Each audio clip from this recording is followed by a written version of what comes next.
Hi guys, and welcome to Bedtime History Relaxing. Tonight, we step quietly into the cold stone shadows of a medieval household in the year 1400 where the fires never stay lit for long. The floors are always dirty again by morning, and your life belongs mostly to other people. Rainwater drips from the eaves into muddy courtyards while servants hurry through darkness, carrying buckets heavy enough to bend their backs before sunrise. Somewhere above you, behind carved wooden doors, wealth sleeps warmly beneath wool blankets and feather beds. Down below, you curl against straw that smells faintly of mice and damp smoke. And honestly, you probably will not survive this without chronic back pain and at least one mysterious rash. So, before you get comfortable, take a moment to like the video and subscribe, but only if you genuinely enjoy what I do here.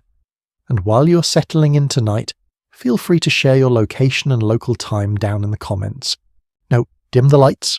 You wake before dawn because someone else has decided dawn is already too late.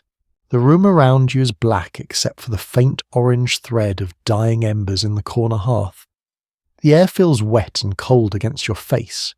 You sleep in a narrow servant loft above the kitchens with 6 other people, each wrapped in rough blankets that smell of smoke, sweat, and old straw. Someone nearby coughs in their sleep with the deep, wet sound medieval lungs seem to perfect after years of chimney soot and winter drafts. A rooster begins screaming somewhere outside. Not crowing, screaming. You sit up slowly, your bones already sore from yesterday. That is one of the strange things about being a servant in a late medieval household. Exhaustion is not a special condition. It is simply the background feeling of existence, like weather, like breathing. A widely accepted historical reality is that servants in wealthy households often rose hours before their masters to prepare fires, food, clothing, and water for the day ahead. Entire estates depended on invisible labour happening before sunrise. Nobles woke into warmth because somebody else shivered first. That somebody is you. Your bare feet touch the wooden floorboard, instantly freezing. Wonderful.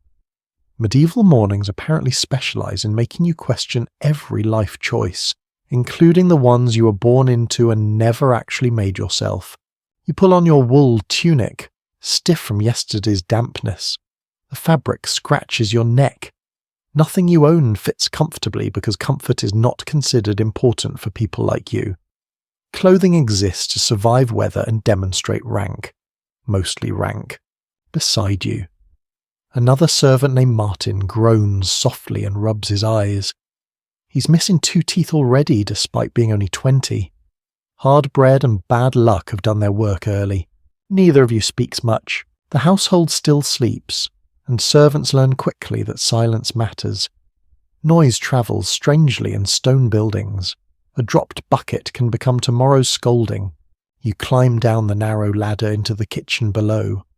Ash hangs in the air from yesterday's fire.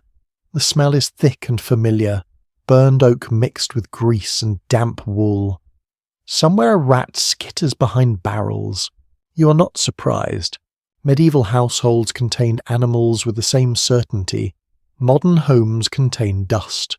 Rats, fleas, dogs, chickens, lice. Everyone lived together in one long, uncomfortable agreement.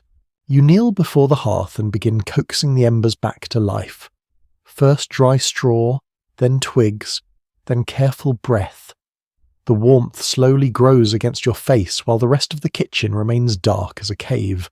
There is something strangely peaceful about this moment. Not freedom, certainly not that, but quiet, the kind of quiet that exists before orders begin. Historians still dispute how emotionally attached servants felt toward the noble households they served. Some records suggest deep loyalty and lifelong bonds, while others reveal resentment, theft, and desperate attempts to escape service entirely. Human beings, inconveniently, have always been complicated. The fire catches properly now with a soft rushing sound. Smoke curls upward toward the rafters where years of soot coat the beams black. You hang a heavy iron pot above the flames and fetch water from the courtyard pump. Outside, dawn has not arrived yet. The sky looks dark blue, almost purple. Frost silvers the edges of barrels and wagon wheels. Your breath rises pale before your face as you pump water into wooden buckets with aching hands. The courtyard smells like mud, horse dung, wet straw, and cold stone. Oddly enough, you barely notice anymore. That may be the most medieval thing about you now. The smells that would horrify a modern visitor have become ordinary. Human beings can adapt to almost anything, which is both inspiring and slightly depressing. Inside again. The kitchen slowly wakes around you. More servants stumble in, rubbing eyes and muttering quietly. One girl begins grinding oats. Another plucks feathers from yesterday's chickens near the back table. A boy no older than 12 carries firewood twice his size across the room. Child servants were extremely common in medieval Europe. Many noble households trained children from poor families in domestic labour from an early age. Service was often seen as practical education rather than cruelty, though admittedly the children themselves may have had some opinions about that arrangement. You know the rhythm of the morning by heart. Light fire, fetch water, sweep rushes, clean trenches, prepare ale, carry messages. Repeat forever until death or arthritis, possibly both together. The cook arrives at last. Everyone stiffens slightly. Her name is Agnes, and she rules the kitchen with the authority of a battlefield commander. She wears heavy keys at her belt that clink softly as she walks. Those keys matter. In medieval households, keys represented trust and rank. Access to food storage was serious business because food meant survival. A curious little detail from household accounts of the period shows that some servants believed carrying bread upside down invited bad luck into the kitchen. Medieval superstitions slipped into daily routines constantly. Like tiny invisible rules hidden inside ordinary life, Agnes immediately begins issuing instructions. More water. Sharper knives. Move faster. No, not like that. Never like that. You obey automatically because hesitation is dangerous. A servant's survival depends on reading moods quickly. A cheerful master might overlook spilled ale. An angry one might remember it for weeks. Above the kitchen ceiling, you hear footsteps at last. The household is waking. That changes everything. The peaceful silence disappears beneath movement and expectation. Fires must burn hotter now. Water must heat for washing. Bread must appear. Clothing must be brushed. Floors must look cleaner than they really are. Your own needs vanish completely beneath everyone else's. And strangely, nobody thinks this unusual. Because in 1400, service is not merely a job. It is an identity.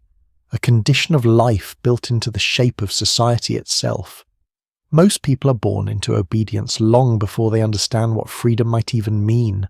You carry fresh water upstairs carefully, trying not to spill onto the stone steps polished smooth by generations of feet. The corridor above smells faintly of beeswax candles and expensive wool. Somewhere behind closed doors, a bell rings sharply. A summons. Your stomach tightens instantly. The day has truly begun now. And none of it belongs to you. You move quickly toward the sound of the bell because bells inside a medieval household are rarely suggestions. The corridor is still dim with early morning greyness. Narrow windows let in thin strips of pale light that barely touch the cold stone walls. Your shoes scrape softly as you carry steaming water, balanced carefully between both hands. The heat rises against your face while the rest of your body remains stubbornly frozen. At the far end of the hall, another servant rushes past carrying folded linen. Neither of you makes eye contact. Morning work creates a peculiar kind of urgency. Everyone moves fast, but quietly, like actors who already know the next scene must begin before the audience notices the transition. A broadly recognized fact about noble households in medieval Europe. is that large estates operated through highly organized domestic routines. Every servant had assigned duties, and successful household depended on strict timing.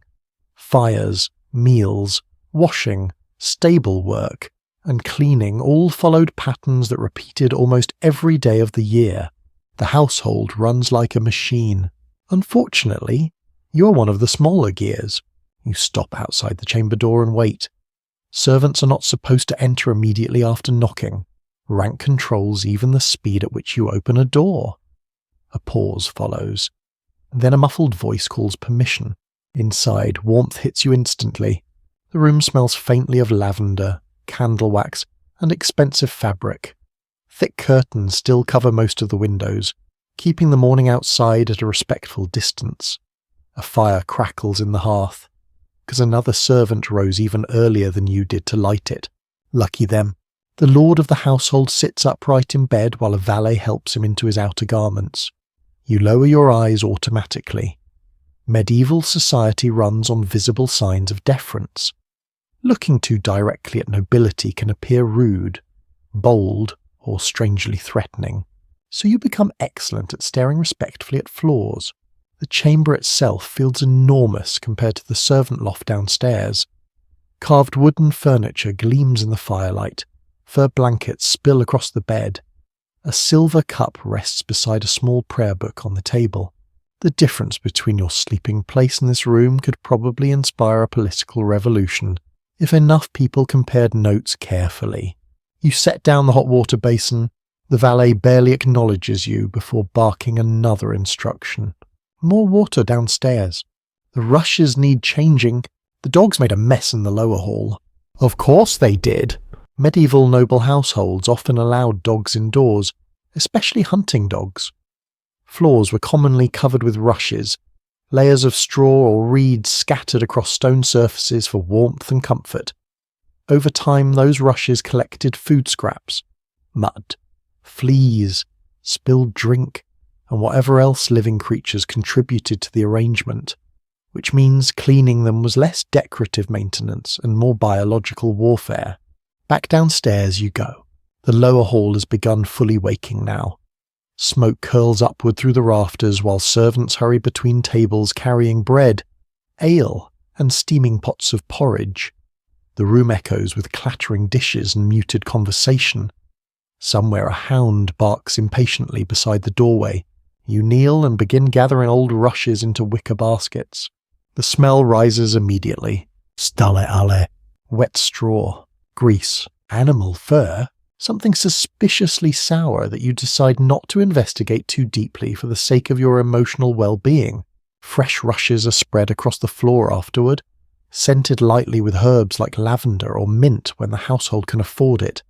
Some aristocratic homes even scattered flowers during feast days.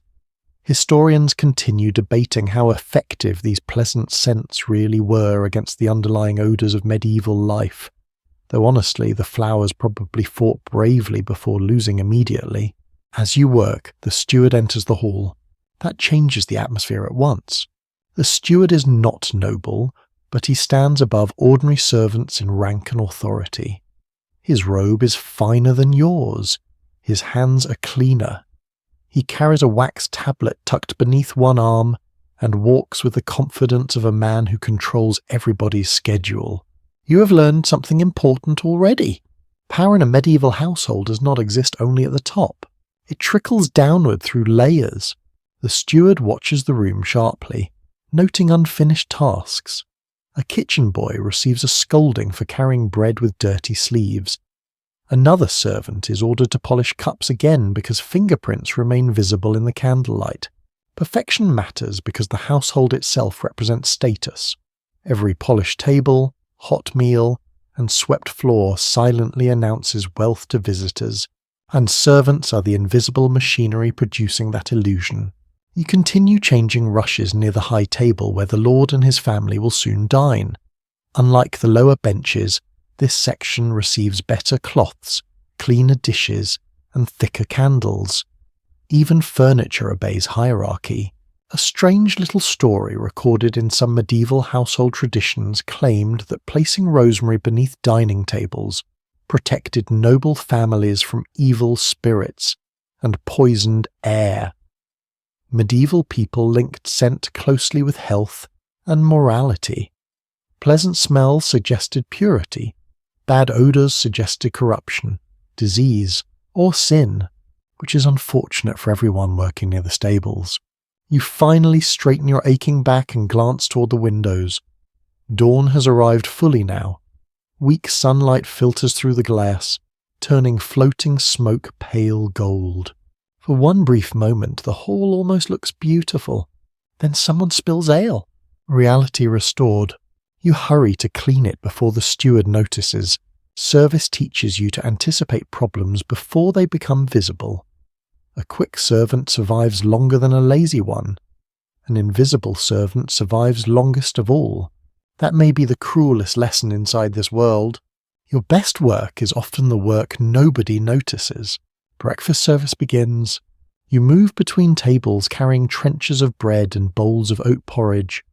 The noble family eats separately at the raised table while lesser household members occupy benches farther down the hall. Rank determines not only what you eat, but where, when, and beside whom. The lord tears bread casually while discussing rents and land disputes with another gentleman. Beside him, his wife speaks softly with her daughters about embroidery patterns and church observances. You remain close enough to hear everything, yet socially you barely exist.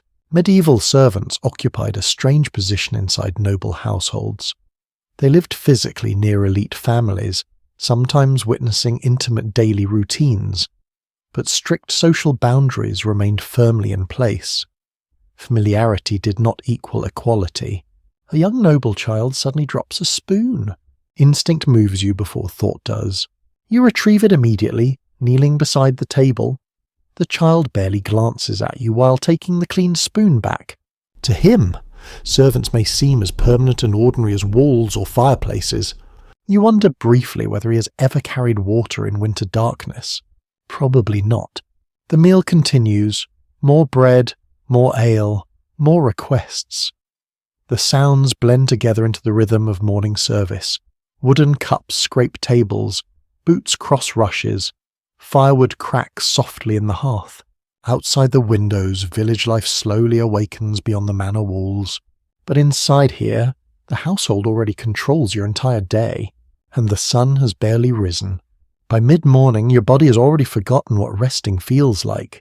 The household moves around you in layers of noise and expectation. Boots strike stone corridors. Doors creak open and shut. Somewhere upstairs. A child cries briefly before being hushed by a nursemaid. In the kitchens below, knives thud rhythmically against wooden boards while steam clouds the rafters. And through all of it, you remain aware of one constant truth. Someone is always watching. Not dramatically, of course. Medieval life rarely pauses for theatrical villain speeches. Nobody twirls a moustache while announcing your oppression beside the turnip barrels. It is subtler than that. A glance from the steward, a frown from the cook, a raised eyebrow from the mistress, a silence that lasts slightly too long after you speak. You learn quickly that service is performed not only with your hands, but with your face, your posture, your timing, even the speed at which you cross a room. You carry folded linen now through an upper corridor brightened faintly by morning light. The fabric smells of lavender water and smoke from the drying room. Your fingers ache from scrubbing yesterday's laundry. Tiny cracks splitting the skin near your knuckles. Still, you hold the cloth carefully. Wrinkled linen reflects poorly on the household, and therefore on you. A well-documented reality of medieval domestic service is that noble households often enforced extremely detailed behavioural expectations. Servants were expected to stand correctly, speak respectfully, walk quietly, and display emotional restraint in front of their superiors. Etiquette manuals from the period sometimes instructed servants on how to pour drinks, kneel properly, or avoid scratching themselves in public. Honestly, The Middle Ages may have invented customer service anxiety centuries early. You reach the solar, the private sitting room where the women of the household spend much of the day sewing, reading prayers, or managing domestic affairs. Warm sunlight filters through narrow windows onto embroidered cushions and polished chests. The lady of the manor sits beside the fire spinning wool while two daughters work embroidery nearby. You lower your eyes immediately. Not too low, though. Too much humility can appear theatrical or suspicious. Medieval hierarchy demands precision. You must appear respectful without seeming strange about it. Which sounds simple until you realize one badly timed glance can become the household's favorite criticism for the next month. You place the folded linen quietly onto a carved chest. The mistress barely looks up before speaking. The stitching on this cuff is uneven. Not angry, not loud. Oddly enough, that feels worse. You step forward again and inspect the shirt sleeve. The flaw is tiny. One crooked stitch near the edge, almost invisible unless examined closely in good light. You apologize softly. The mistress nods once and returns to spinning. Conversation over. Yet your stomach remains tight as you leave the room because correction itself carries weight. Medieval households rely heavily on shame as discipline. Open punishment exists, certainly, but daily criticism shapes behavior just as effectively. Historians continue to debate how harsh service life truly was across different regions and classes. Some surviving records describe trusted servants receiving gifts, wages, and even affection from noble employers, while other evidence reveals exhausting labor and frequent abuse. Much depended on the personality of the household itself. You descend the stairs again, carrying another basket. The staircase curves tightly inside the stone tower, cold beneath your hand where countless fingers have polished the walls smooth over generations. Below, the kitchen heat strikes your face immediately. Agnes is arguing with a butcher. Not unusual. The butcher insists the meat delivery weighed more before transport. Agnes insists he is lying. Both speak with the calm intensity of people who would absolutely survive a medieval political conspiracy through sheer stubbornness alone. You quietly move around them toward the pantry shelves. A younger servant beside you whispers without looking up, "Steward's in a foul mood today." You nod slightly. This information matters. Mood travels through a household almost like weather. A frustrated steward becomes stricter. Strictness becomes tension. Tension spreads downward until even kitchen boys carrying onions feel nervous for reasons they cannot fully explain. You begin sorting trenches while listening carefully. Servants survive through observation. Who is angry? Who drank too much last night? Which noble guest expects perfect manners? Which maid recently broke a plate? The household runs partly on labour and partly on information. An unusual belief circulated in some medieval communities that servants who swept dirt outward through a doorway after sunset risked sweeping away the household's good fortune. Superstitions attach themselves to ordinary chores constantly, giving daily life a strange invisible geography of luck and danger. You carry clean trenches into the hall once more. The noble family has moved elsewhere now, leaving behind crumbs, spilled wine, and scattered conversation fragments lingering in the air. Sunlight cuts across the long tables through high windows, illuminating floating dust. For a moment the hall is almost peaceful. Then the steward notices a goblet left uncleared. His voice cracks across the room instantly. Not shouting exactly, sharp in disappointment. Your pulse jumps before you even realize the cup is near your section. You hurry forward, apologizing immediately while removing it. The steward stares at you for a long second. You move too slowly today. That sentence lands heavily because servants understand something modern workers know very well. Criticism rarely concerns one cup, one mistake, or one moment. It becomes a judgment about your entire usefulness as a human being. You bow your head. Yes, Master Steward. The title feels bitter in your mouth, though you hide it carefully. An accepted custom in many noble households required servants to use honorifics constantly when addressing social superiors. Language itself reinforced hierarchy. Every conversation reminded you exactly where you stood. The steward walks away at last. Only then do you breathe normally again. Martin passes beside you carrying firewood and mutters under his breath. He scolds because his own supper depends on ours. You almost smile. Almost. Tiny comments like that become precious among servants. Small private rebellions hidden inside ordinary speech. Nobody openly challenges the structure surrounding you. That would be dangerous. But sarcasm slips through cracks whenever tired people gather together long enough. Outside, bells begin ringing faintly from the village church. Late morning now. You glance briefly through the windows toward the world beyond the manor walls. Smoke rises from distant cottages. Farmers move across muddy fields with slow oxen. Somewhere beyond the hills lies another town, another road, perhaps another life entirely. Yet for most servants, movement between households remained limited. Service contracts, economic dependence, and social obligation tied people closely to particular estates.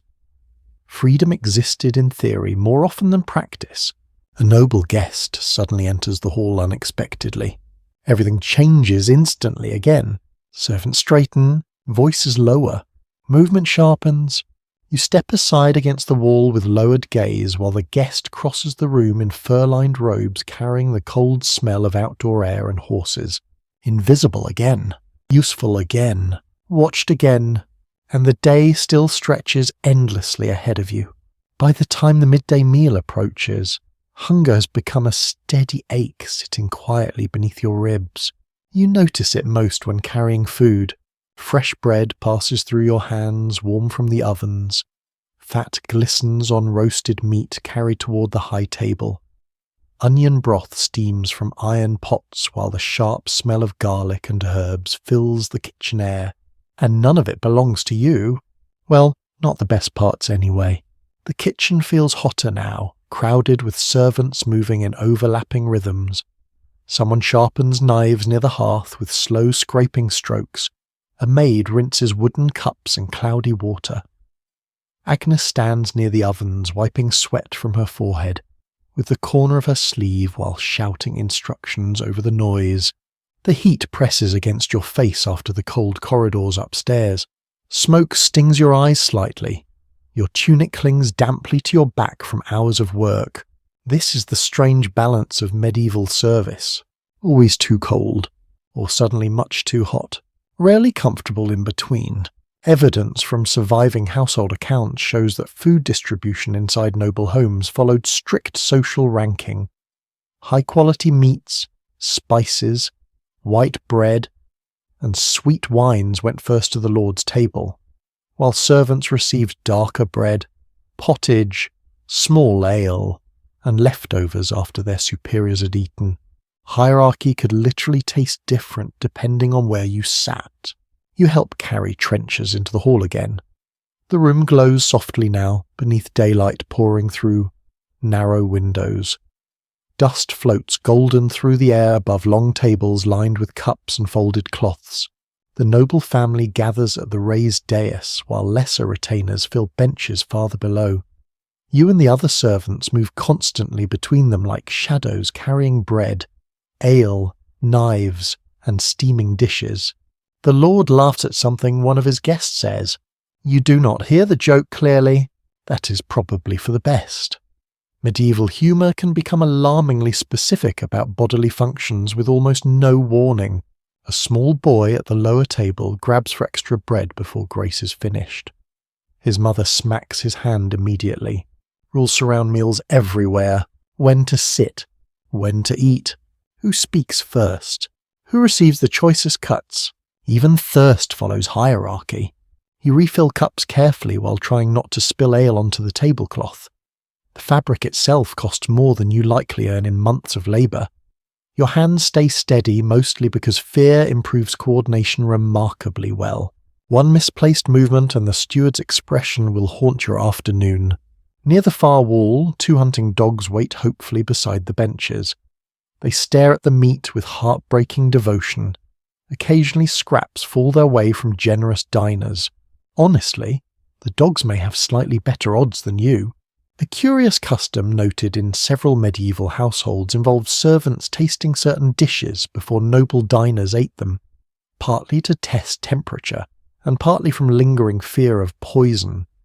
Historians remain divided on how common organised food tasting actually was outside royal courts, but anxiety around poisoning certainly existed among elites. You imagine being trusted enough to sample roasted swan before the Lord himself, a truly glamorous career path.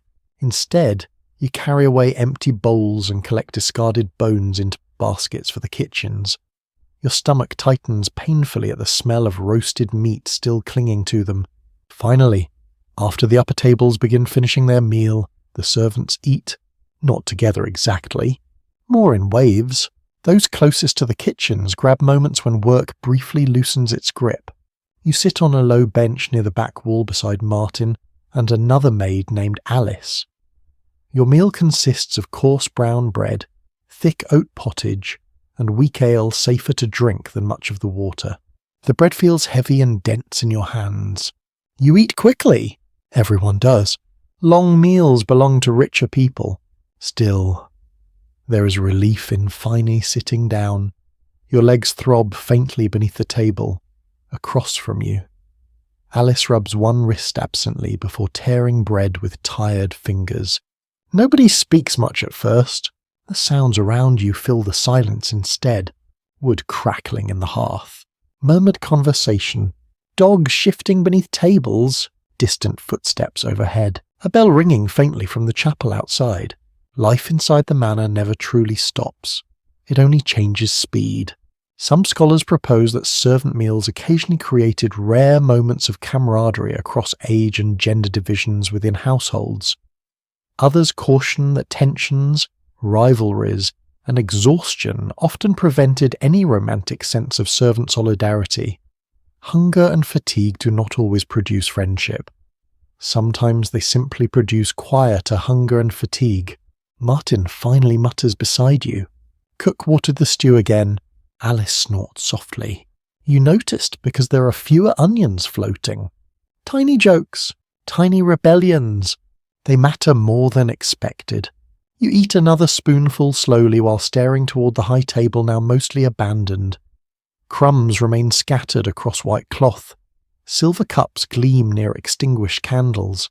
A servant clears away trenches with practiced speed. The contrast presses against your mind again.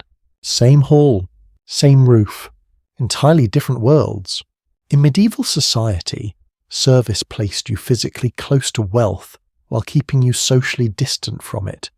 You witness privilege every day without ever touching it fully. That constant proximity sharpens awareness in uncomfortable ways. You know exactly how soft noble blankets look, exactly how rich their wine smells, exactly how warm their chambers remain in winter. Knowledge without access, that may be its own form of torment. A boy suddenly rushes into the kitchen carrying news that guests will remain another night. Groans ripple quietly among the servants. Extra guests mean extra laundry, extra food, extra cleaning, extra noise, extra hours. The nobles upstairs may hear celebration. You hear more dishes. An odd little belief from parts of medieval Europe claimed that spilling salt during a meal invited arguments into the household, unless the salt was immediately thrown over the left shoulder. Since salt remained expensive for many families, this created the wonderfully stressful possibility of wasting precious seasoning in order to avoid supernatural bad luck. Human beings truly have always been inventive about anxiety. You finish your meal quickly because rest never lasts long. Already Agnes waves toward another pile of bowls needing washing. Back to work. The afternoon light shifts gradually through the windows as you stand over steaming tubs scrubbing grease from wooden trenchers. Hot water reddens your cracked hands. Soap made from animal fat leaves a bitter smell clinging to your skin. Nearby, someone drops a cup. Every servant in the room freezes instinctively. The silence afterward feels enormous. Then Agnes sighs heavily instead of shouting. A collective breath returns. You continue scrubbing. Water splashes softly. Smoke curls toward the rafters. Outside, somewhere beyond the manor walls, ordinary villagers move through fields beneath open sky. But here inside, your hours belong entirely to the rhythm of the household. Even your hunger had to wait for permission. The chance to leave the manor arrives suddenly, almost like a rumour becoming real. Agnes points toward a basket of wrapped loaves near the kitchen door while wiping flour from her hands. Take these to the baker's widow near the mill, then fetch onions from the market cart before returning. For one brief second, the air feels lighter inside your chest. Outside, you are going outside, not forever. Obviously, nobody's handing you a horse and saying, "Go discover yourself." This is still medieval service. Not an inspiring coming-of-age film, but even a short errand matters. You pull a rough wool cloak around your shoulders and lift the basket carefully against your hip. The kitchen warmth fades immediately as you step into the courtyard. Afternoon air brushes cold against your face, carrying the smells of wet earth, chimney smoke, and distant livestock. Clouds drift low across the pale sky. The manor gates stand open while carts move slowly through mud churned by boots and wagon wheels. Chickens scatter irritably as a stable boy crosses the yard carrying hay. Everything outside feels wider after hours indoors. A number of surviving manor records reveal that trusted servants were frequently sent on errands involving food deliveries, purchases, messages, or transport of goods between estates. These small journeys gave servants limited contact with village life beyond the household walls. Though usually under strict expectation of loyalty and speed, freedom measured one onion delivery at a time. You pass beneath the gatehouse arch and step onto the village road. Mud sucks lightly at your shoes with every step. Rain from earlier days still lingers in deep wagon ruts filled with cloudy water. Ahead, the village stretches quietly along the roadside. Small timber houses lean unevenly beside fenced gardens. Smoke curls from thatched roofs into the cool air. Somewhere nearby, someone chops wood in steady, rhythmic strikes. The world feels softer here than inside the manor. Poorer, certainly, but softer. No steward watches your posture. No noble guest judges the speed of your footsteps. You can breathe differently outdoors. Not freely exactly, still differently. A thin dog trots past carrying something suspicious in its mouth. You wisely decide not to investigate. Medieval dogs operate according to mysterious personal missions best left uninterrupted. Near the blacksmith's forge, sparks burst bright against shadow while iron rings beneath heavy hammer blows. The metallic sound echoes through the village rhythmically, almost comforting in its repetition. You nod politely toward villagers you recognize. Some return the gesture, others barely glance up from work. Servants occupy an uncertain place socially. You're attached to wealth without belonging to it. Villagers may envy the manor's food supply while nobles barely notice your existence at all. You exist somewhere between worlds. A rather odd belief circulated in parts of late medieval Europe, claiming that travellers who turn back after beginning a journey risk carrying bad fortune home with them. Some people would reportedly pause, sit briefly, or speak a prayer before restarting their route to confuse whatever spirits might be following. Human beings have always found creative ways to explain anxiety about errands. You continue toward the mill beside the river. The sound reaches you first. Water rushing steadily over the wheel, wood creaking, grinding stone turning endlessly inside. The baker's widow lives nearby in a narrow cottage smelling warmly of yeast and smoke. When she opens the door, heat spills outward, carrying the wonderful scent of fresh bread. For a dangerous moment, your stomach remembers itself again. She accepts the loaves with flour-covered hands and nods toward you kindly. Tell Agnes the rye came good this week. You promise you will. Simple exchanges like this become strangely valuable. Many servants spend most of their lives receiving orders rather than conversation. Being addressed gently feels almost unfamiliar. Some researchers suggest that local networks between servants, tradespeople, and villagers formed important social connections outside noble authority. Others believe household labour left many servants too exhausted or supervised to maintain strong independent relationships. The truth probably depended on distance, trust, and whether your employer enjoyed controlling every waking moment. You leave the cottage and continue toward the village market space, where carts cluster loosely around the square. The market is smaller than the Granfair's wealthy merchants describe in stories.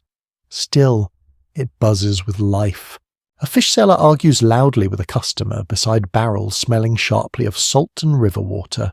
Nearby, bundles of onions hang beside turnips and muddy carrots. Women barter over eggs, while children dart recklessly between carts. You pause briefly near a cloth merchant displaying dyed fabric. Blue wool, deep green linen, red trim bright as berries. Beautiful things, expensive things. Clothing in the medieval world announced status instantly. Laws in some regions even restricted what fabrics or colours lower classes could wear. Luxury was carefully guarded because appearance reinforced social order. You touch none of it. Just look. That is enough to feel dangerous somehow. A wandering musician plays pipe music near the well while balancing poorly on one foot atop a barrel. 2 children laugh nearby. An old man sleeps against a wall despite the noise around him. The world beyond the manor feels alive in a messier way, less controlled, less polished. You suddenly understand why some servants linger too long during errands. Not to escape entirely, perhaps, just to remember other versions of life exist. A peculiar medieval rumour once claimed that carrying a peeled onion in your pocket protected against disease during crowded market days. Considering the smell of medieval streets, honestly, nobody would notice one extra onion anyway. You purchase the onions carefully using coins counted out by the steward earlier. Losing household money would end your afternoon very badly, possibly your entire position. You begin walking back toward the manor as clouds darken overhead. Wind moves through the bare trees along the roadside with a dry, whispering sound. The gates appear ahead again soon enough. Too soon. You slow unconsciously for half a moment before correcting yourself, because that feeling creeping into your chest is dangerous. The feeling that you might prefer being elsewhere. Servants in 1400 rarely possess the means to choose their futures easily. Wages remain small. Travel can be risky. Protection matters. Food matters. Survival matters more than dreams. And yet, as you pass once more beneath the manor archway carrying onions against your hip, part of you notices how the courtyard seems smaller now than it did earlier, more crowded, more watchful. You hear shouting from the kitchens already, the household rhythm pulling you back inside itself. Outside lasted less than an hour. Still, for a little while, the road belonged to your own footsteps. The laundry yard waits behind the kitchens like a punishment nobody bothered naming properly. You smell it before you reach it. Wet wool, wood ash, soap fat, cold water sitting too long in wooden tubs. The scent hangs thick beneath the grey afternoon sky while smoke drifts sideways from nearby chimneys. Wind cuts across the yard sharply enough to sting your ears, and unfortunately, today belongs to the washing. Alice already stands beside the largest tub with sleeves rolled high above her elbows. Her hands are red from scrubbing, knuckles cracked white from cold and lye soap. Nearby, damp linen hangs from ropes stretched between posts, fluttering weakly in the wind like exhausted surrender flags. You set down the onion basket inside the kitchen before returning outside. No delay allowed. Laundry in a medieval household never truly finishes. Clothes, blankets, table linens, towels, undergarments, horsecloths, rags. Every piece absorbs smoke, sweat, grease, mud, or spilled drink almost immediately after being cleaned. The household creates dirt faster than servants can remove it. Records from noble estates indicate that washing clothing during the late Middle Ages required enormous physical effort. Laundry workers hauled water manually, heated it over fires, scrubbed fabric with harsh soaps, beat heavy cloth against wooden surfaces, and spent hours wringing items dry by hand. Modern washing machines deserve poetry written about them honestly. You kneel beside the tub and plunge your hands into icy water. Pain shoots through your fingers instantly. The cold feels alive somehow, biting deep into your skin before slowly numbing it. Alice passes you a wool tunic stained dark beneath the collar. "Stewards," she mutters. "Of course it is." You begin scrubbing carefully with rough soap made from animal fat and wood ash. The fabric scratches against your knuckles while dirty water splashes across your sleeves. The rhythm settles in quickly. Scrub, twist, rinse, beat cloth against wood. Repeat. Again, again, again. Somewhere beyond the walls, faint church bells drift across the afternoon air. The sound mixes with splashing water, snapping laundry ropes, and the occasional distant shout from the stable yard. For long stretches, nobody speaks. Laundry creates a particular kind of silence. The work consumes your body completely. Arms strain, fingers ache, lower back throbs steadily. Even breathing feels heavier after lifting soaked wool garments for hours. A little-known household custom from certain parts of Europe involved adding strongly scented herbs like rosemary or lavender to rinse water for wealthy families. Besides making garments smell pleasant, many people believed fragrant plants protected against illness carried through foul air. Unfortunately for servants, the smell of lavender cannot fully defeat the smell of medieval humanity. You wring out another shirt painfully. Water streams down your wrists into the mud below. The sky darkens slightly overhead. Rain threatens.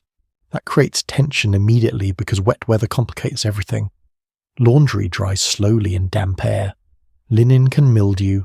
Wool becomes heavy as stone. Alice glances upward nervously. If it rains, Agnes will blame us. You nod. Naturally, one of the exhausting truths about service is that many disasters arrive from directions beyond your control. Rain, smoke, rotten food, sick animals, bad harvests. Yet someone below the nobility usually receives blame first. You carry a basket of wet linens toward the drying room near the kitchens. Heat pours from inside the low stone building where fires burn constantly beneath hanging racks of cloth. The air feels almost suffocating after the cold yard. Steam fogs your vision instantly. Damp fabric hangs overhead in heavy pale curtains, while servants move carefully between them carrying baskets. Water drips steadily onto the floorboards below. For one strange moment, the room resembles a ghostly forest made entirely from shirts. You hang linen carefully across wooden poles while heat prickles your skin. Your fingers feel swollen and raw now from soap and cold water. Tiny cuts along your knuckles burn sharply in the warmth. Medical historians frequently note that servants performing heavy domestic labour likely suffered chronic joint pain, skin irritation, respiratory problems, and untreated injuries throughout their lives. Medieval work rarely allowed enough rest for proper healing.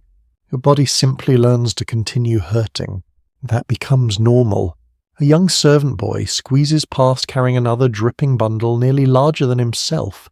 He cannot be older than 10. His nose runs constantly from the cold. You wonder briefly whether he remembers another life before service, or if this already feels permanent.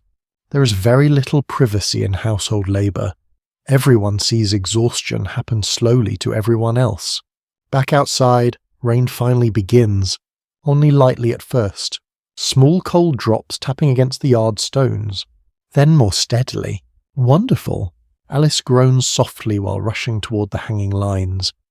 Together you begin pulling damp laundry down before the weather soaks it again. Wet cloth slaps against your arms heavily, while mud clings thickly to your shoes. Rainwater trickles down your neck beneath your collar. A medieval poem from the late period jokingly complained that washerwomen must surely spend more time with water than fish do. Even centuries ago, people recognized laundry as endless misery disguised as household necessity. You carry another armful inside while wind rattles the wooden shutters overhead. The manor feels darker now in the rain, candlelight flickering against stone corridors while servants hurry through deepening shadows. Inside the drying room, heat and moisture wrap around you like a second skin. Someone nearby coughs harshly. Another servant mutters a prayer after dropping folded linen into dirty water by accident. The work continues, always continues. Some historians speculate that domestic labour in elite households could occasionally provide better food security than independent peasant life, especially during famine years. Others argue the constant surveillance and lack of personal autonomy created emotional burdens difficult to measure from surviving records. You suspect both are true, because survival and freedom rarely arrive together here. By late afternoon, your arms tremble faintly from effort. The skin across your hands looks reddened and swollen. Soap smell clings permanently to your fingers no matter how often you rinse them. Alice leans briefly against the wall beside you. "My mother wanted me married by now," she says quietly. You glance toward her. "How old are you?" 19. 19? Already old enough for disappointment to sound ordinary. Before you can answer, Agnes enters the drawing room sharply. "Enough resting. More linens upstairs." "Of course." The brief pause vanishes instantly. You lift another basket despite the ache in your shoulders. Heavy cloth settles against your arms, warm from the drying fires. Outside, rain continues whispering softly against the roof. Inside, the household keeps moving endlessly forward, demanding clean clothes, warm rooms, polished appearances, and every bit of that comfort passes first through your exhausted hands. The master's chambers feel impossibly close and impossibly distant at the same time. You carry a tray of hot water up the polished staircase. Each step creaks faintly beneath your weight. The smell of burning wood mingles with faint traces of perfume, a mixture you've learned to identify quickly: lavender, rosewater, and the faintest hint of sandalwood. The doors of the chamber stand tall and imposing, carved with patterns meant to impress, not welcome. Inside, warmth immediately presses against your chilled skin. Thick tapestries line the walls, softening the cold stone beneath them. A fire crackles in the hearth, flames flickering over gold embroidery and wooden furnishings polished so smooth, your reflection seems slightly unreal. The Lord sits in his chair, robes folded neatly, eyes narrowed as he reads a letter brought by the steward minutes earlier. You place the tray carefully beside him, bowing as slightly as propriety allows. There is a moment of silence that feels almost ceremonial. Your presence is acknowledged, yet entirely absent. You are necessary, but invisible. Medieval household arrangements consistently required servants to operate in this liminal space, close enough to act, distant enough to remain unobtrusive. The arrangement ensures efficiency, but also a constant reminder of social boundaries. A curious tradition persisted in some estates where the Lord's personal water was first tested by a trusted attendant to ensure it was neither poisoned nor contaminated. Scholars debate whether these rituals were genuinely protective or more symbolic performances to reinforce status and trust. Either way, the responsibility fell squarely on someone like you. You refill his basin as requested, careful not to spill a single drop. Every movement is measured, every glance calibrated. One misstep could draw a comment so subtle you spend the afternoon replaying it in your mind. The room seems charged with invisible rules. The tapestries, the fire, the letter, all of it reminds you of your own insignificance in a place where wealth and authority are tangible, almost oppressive. The Lord finally leans back, satisfied. He speaks briefly, giving instructions to the steward and turning his attention back to the letter. You step backward, retreating toward the door, your hands still damp from washing the basin, the warmth from the water lingering uncomfortably against your chilled skin. Nearby, a small table holds objects meant to display education and refinement: a globe, a silver ink pot, and a thin stack of vellum sheets. In some households, servants were entrusted with these items, and failure to handle them carefully could result in both embarrassment and punishment. One minor spill of ink could become a lasting mark against your reliability. A quirky observation recorded in certain manor diaries mentions that some lords insisted on having birds or small animals in their chambers. Believing their presence encouraged good fortune or inspired creative thought. You notice a small finch hopping nervously on the windowsill. It flutters occasionally and chirps softly. You can't help but watch, fascinated for a moment, before reminding yourself to look down again, exiting the room. You feel the heat fade rapidly as the door closes behind you. The hallway feels colder now, as if the warmth itself belonged to the Lord, to the chamber, and not to the stone walls you touch with your bare fingers. Your hands still smell faintly of soap and water. Your back aches from carrying trays and bending repeatedly. Even here, you're constantly aware of observation. The Lord may not always speak, but you sense the evaluation in every slight shift of posture, every measured word. Service in this context is not only physical labour, it is the constant negotiation of presence and invisibility, obedience and efficiency. A historical note often overlooked is that the servants' proximity to private chambers offered occasional glimpses of family routines, clothing choices, and intimate moments. This exposure provided knowledge, but also reinforced boundaries. You learn about status without participating in it. You see life that is not yours to claim. As you descend back toward the lower corridors, you hear the faint laughter of children above, mingled with the rustle of cloth as attendants tidy their garments. You pause for a moment to catch your breath. Even the briefest pause is risky, because stillness invites scrutiny. Yet it's also a reminder that you are alive, moving through spaces rich with sensory detail, carrying the burdens of tasks that seem endless but crucial.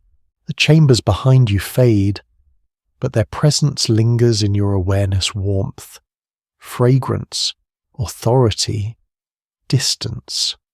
Every step toward the kitchens brings you closer to the work that must continue, the labour that defines your day, and the invisible rules that shape each movement, thought, and breath in the household.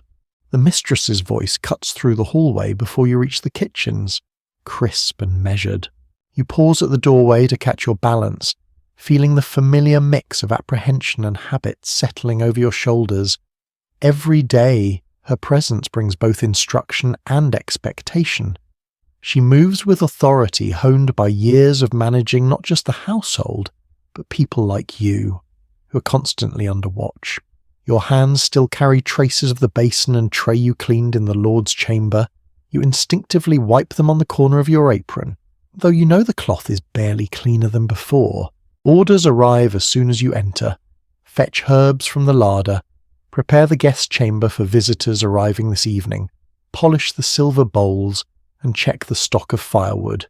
Each command flows without pause, overlapping slightly, as though she expects every task to be performed simultaneously. In practice, of course, it is impossible. But the pressure itself shapes the day. Historians often note that female authority in medieval households was just as structured and pervasive as male authority. The mistress oversaw not only domestic staff but also controlled social rituals, table arrangements, and the management of resources. While the Lord may command land and policy, she commanded the intimate environment in which people lived, slept, and ate. You begin with the larder, moving carefully past rows of jars filled with pickled vegetables, dried herbs, and salted meats. The scent of rosemary, sage, and vinegar mixes into a sharp, pungent aroma. You select thyme and marjoram for tonight's stew, ensuring each sprig is intact. Careless handling would invite comment, and comments from her are seldom loud, but they cut with precision. A peculiar detail from household records suggests some mistresses of estates kept small notebooks tracking which servants handled specific tasks, down to minor details such as how well they peeled apples or arranged rushes. Scholars continue to debate whether this meticulous attention was driven by efficiency, social control, or a mixture of both. Either way, the effect was unmistakable. Every action carried potential evaluation. Carrying the herbs, you move toward the preparation area where Alice has begun chopping vegetables. You exchange a brief nod, acknowledging shared labour without words. Small gestures matter in service, subtle signals of cooperation that prevent mistakes and keep the rhythm of the household intact. The mistress watches as you arrange ingredients on a tray, her gaze quiet but assessing. Every motion is measured. Each movement, from the placement of a knife to the angle at which you hold the tray, communicates obedience. This constant evaluation is exhausting, yet paradoxically it also provides structure. The rules are clear, even when burdensome.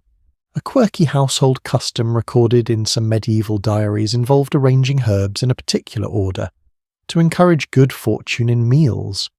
While it may seem superstitious, servants learned to observe these rituals carefully, knowing that errors might reflect poorly not just on themselves but on the household's reputation. After placing the tray in the stew room, you check the silver bowls for spots or fingerprints, polishing quickly yet deliberately. The sheen reflects your own face faintly, reminding you how little your life is recognized. Even the smallest smudge can become a mark of failure. Perfection is expected but never entirely attainable, a lesson you internalize daily. The mistress passes between you and Alice, inspecting tasks with a practiced eye. She offers no smile, yet a slight nod confirms acceptable performance. Approval is a currency rarer than coin in service, and you take it quietly, without comment. Outside the preparation area, the yard smells faintly of wet straw, the horses shifting nervously in their stalls. You notice the stable boy is already fetching water, completing his own parallel set of chores with identical care. Each person moves according to their role, a complex choreography invisible to the nobility, yet essential to maintaining the household's operation. Some historians argue that service in large households functioned as both apprenticeship and social training. By performing repetitive tasks under constant supervision, servants learned discipline, efficiency, and subtleties of interpersonal navigation. Others contend that such labour reinforced social hierarchies and limited upward mobility, keeping workers tethered firmly to their assigned stations.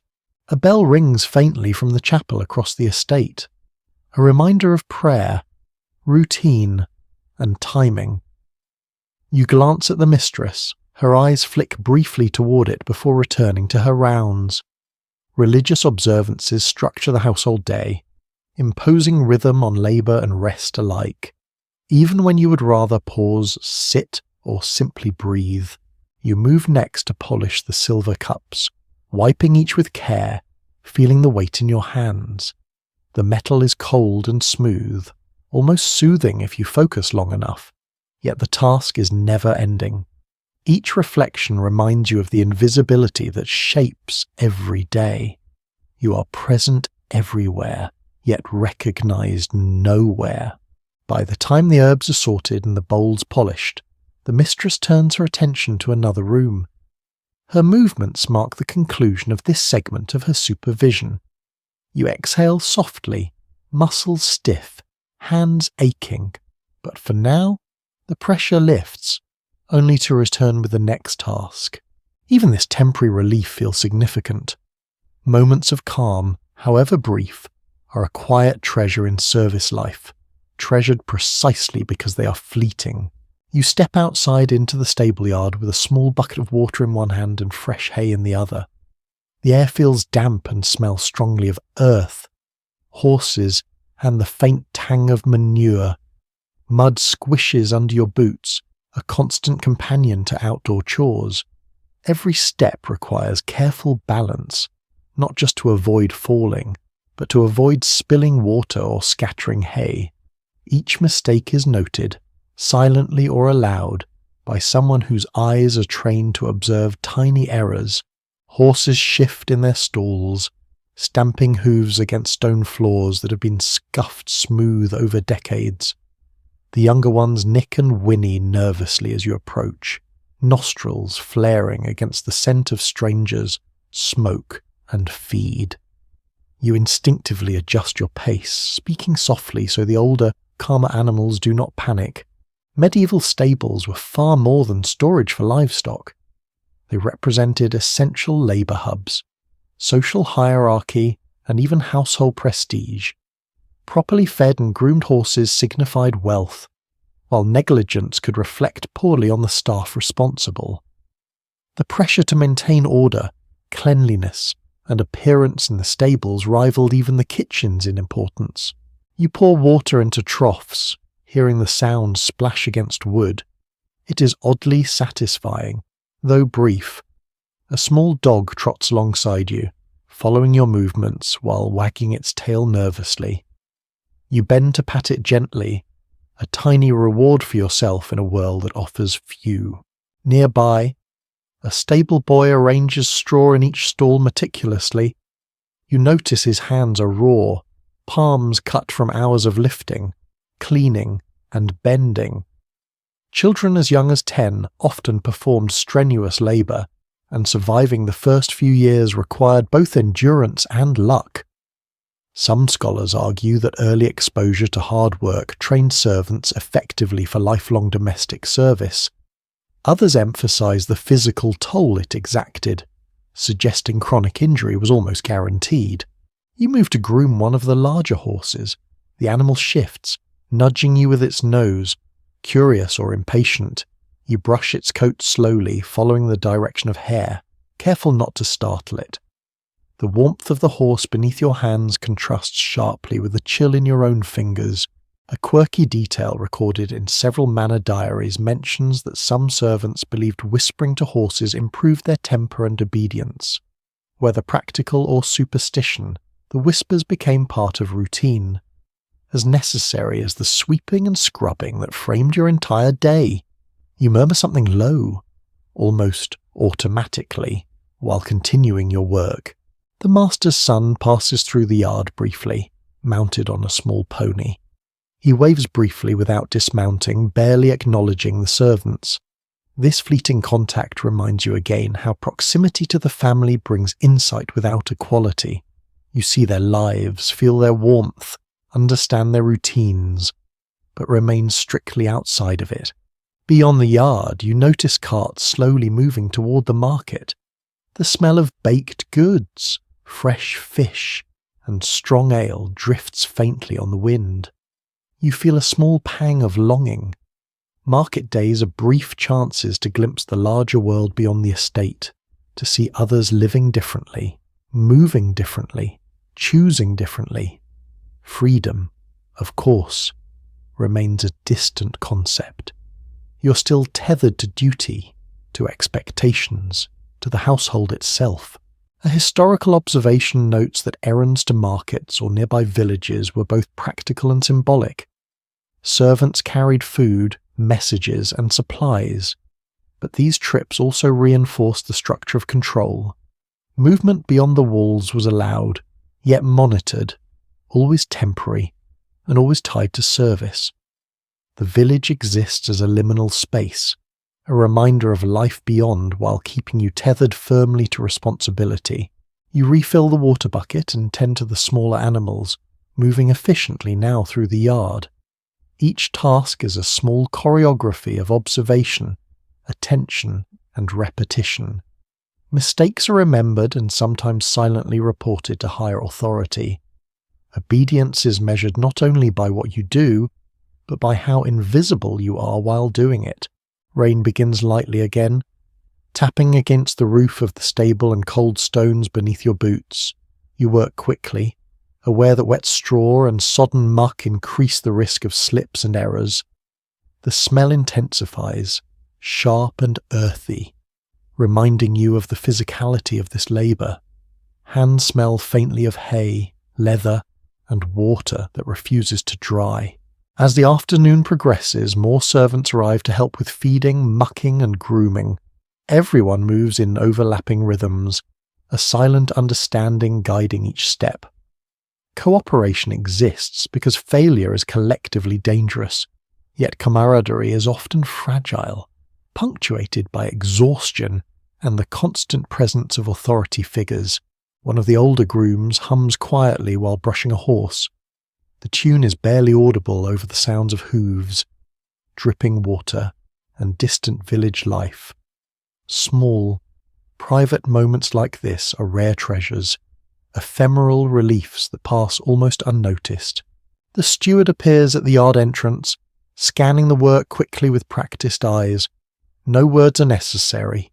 You adjust your movements, prioritizing tasks he observes. Accountability is constant, as much a part of the air you breathe as the smell of mud and sweat. By late afternoon, the sun begins lowering behind distant hills. The yard feels colder now. Mud clings more stubbornly to boots. Horses shift more impatiently. You pause to wipe your hands on your apron and glance toward the manor's windows, where the family's chambers glow faintly in the remaining light. Evenings promise warmth, comfort, and leisure to those inside, while outside, labour continues with little pause. A small thought drifts as you refill water again. Every drop carried, every stall cleaned, every horse groomed has meaning only because of the world above and beyond you. You feel the weight of responsibility settle heavily, yet quietly, like the soft earth beneath your boots. Market day arrives with a soft clatter of wheels and voices carrying over muddy streets. You walk alongside a loaded cart, balancing carefully to avoid tipping baskets brimming with eggs, onions, and freshly baked loaves. The smell of bread mingles with the tang of river water and the sharp odour of animals pressed into narrow pens.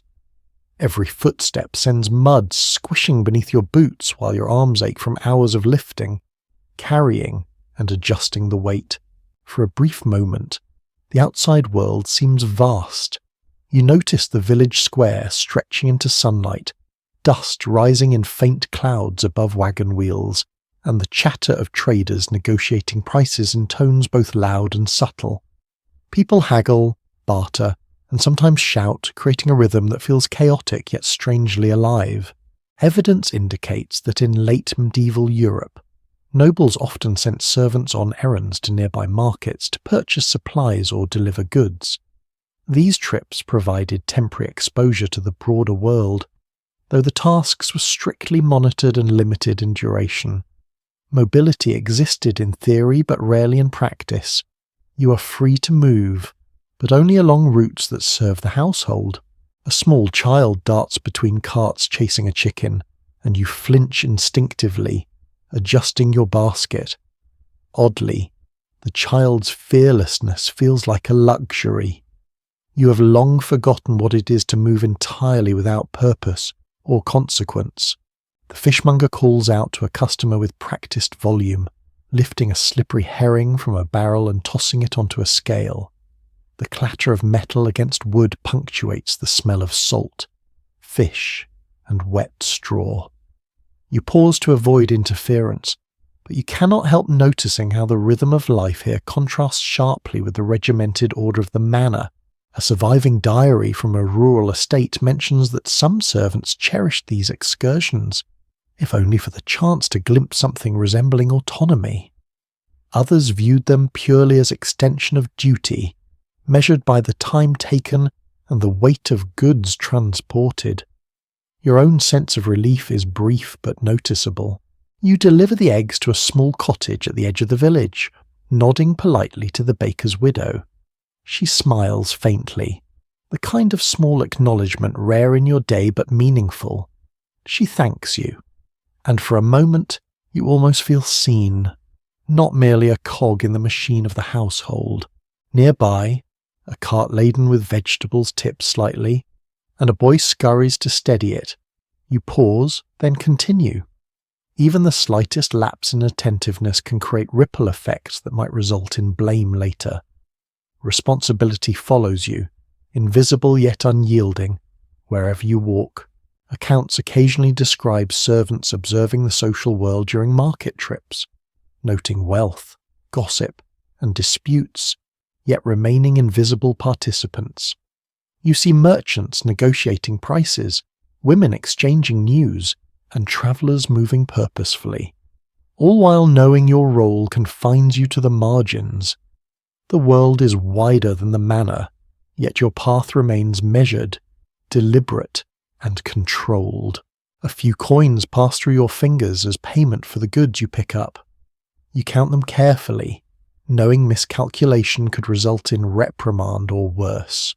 Financial responsibility, small though it is, creates tension alongside labour, teaching precision through necessity rather than choice.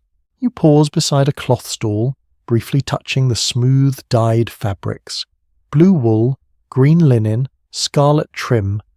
It is beautiful and expensive, colours brighter than any you are permitted to wear. The stall-keeper chats briefly with a young noble's assistant passing by, oblivious to the small figure in plain tunic standing at the edge.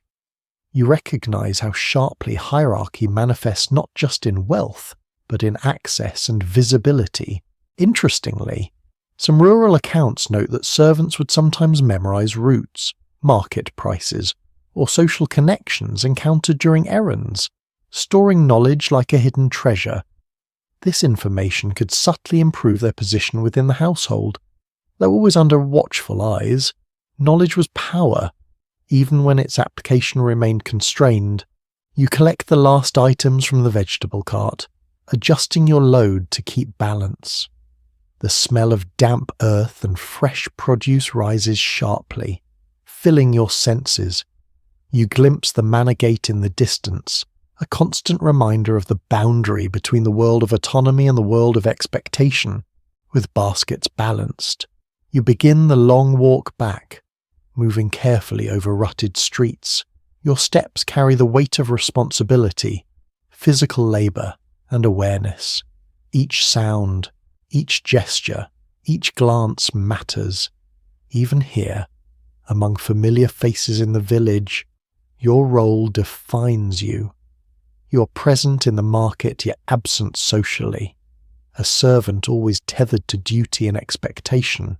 By the time you near the manor, the sun has shifted lower, casting long shadows across the yard. The gates loom ahead, the familiar structure signalling a return to routine, oversight, and work that never ceases. For a fleeting hour, you felt a measure of space and movement outside strict authority. Now, that brief autonomy collapses back into the structured cadence of household life. The warning arrives quietly, almost imperceptibly. You spill a few drops of ale while clearing the hall after the evening meal, and the steward's sharp gaze finds you instantly.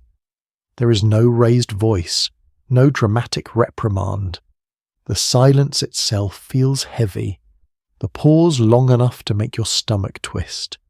You know you are being measured, evaluated, and catalogued in that quiet scrutiny.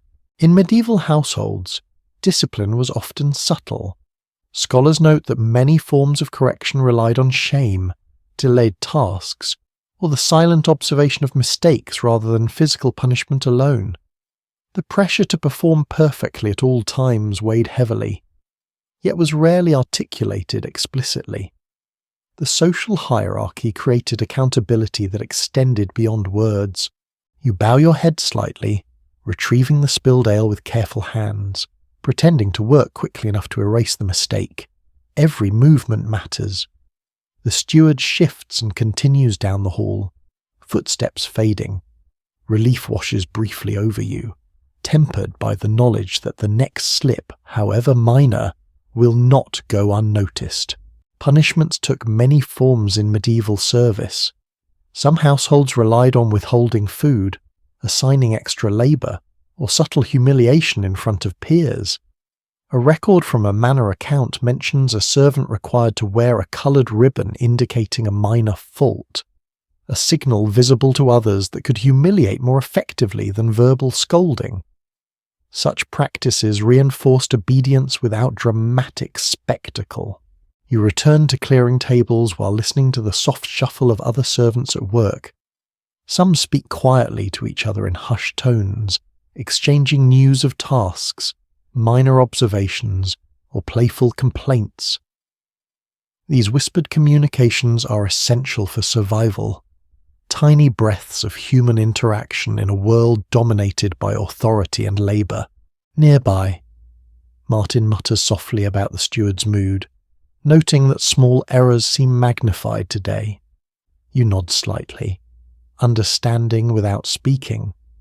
Part of working in this environment is sensing the undercurrents of authority, reading moods, and anticipating criticism before it arrives.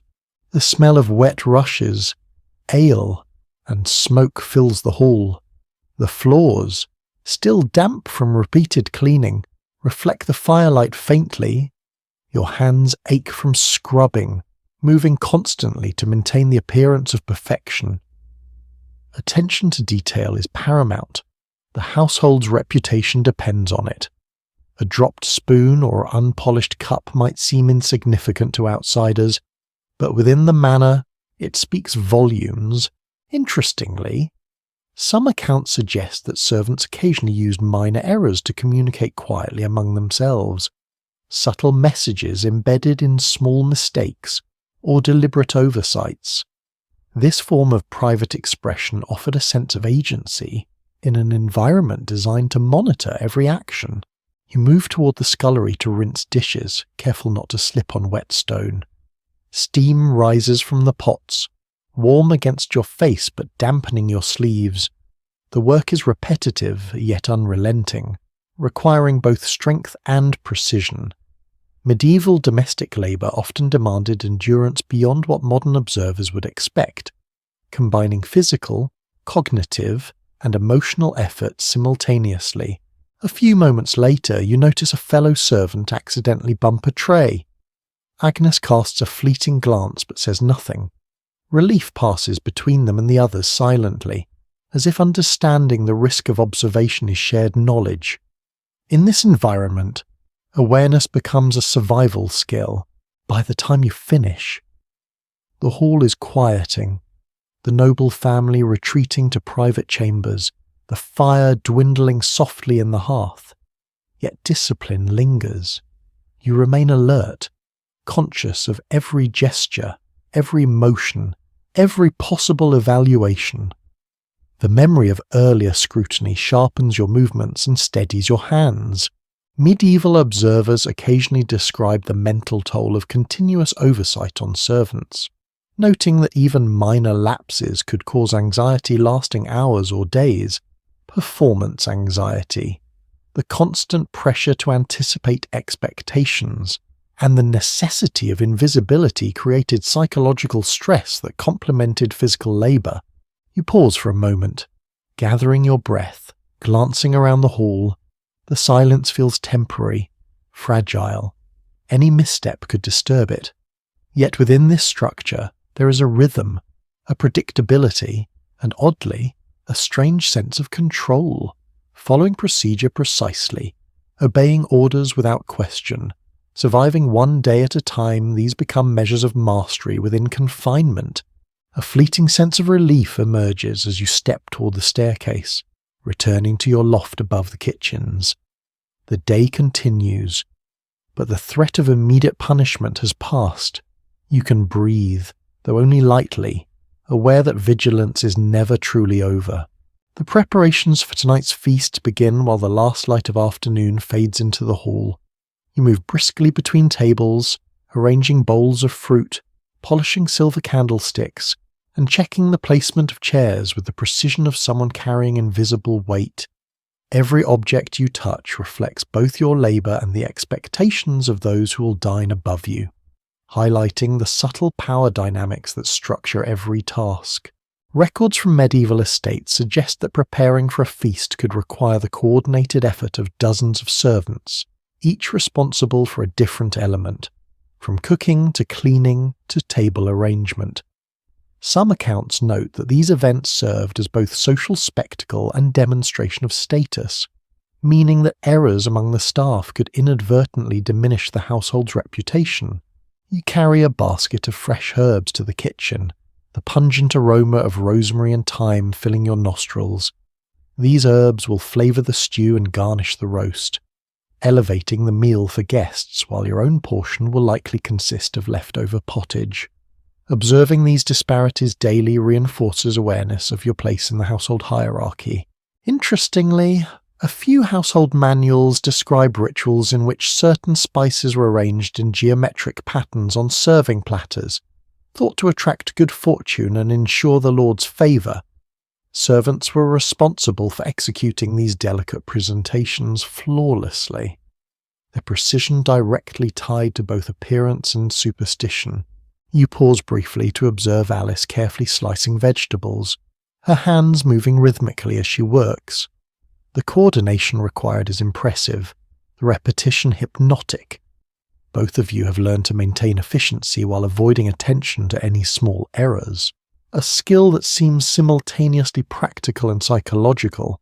Nearby, the cook instructs younger kitchen staff on how to properly baste a large joint of meat.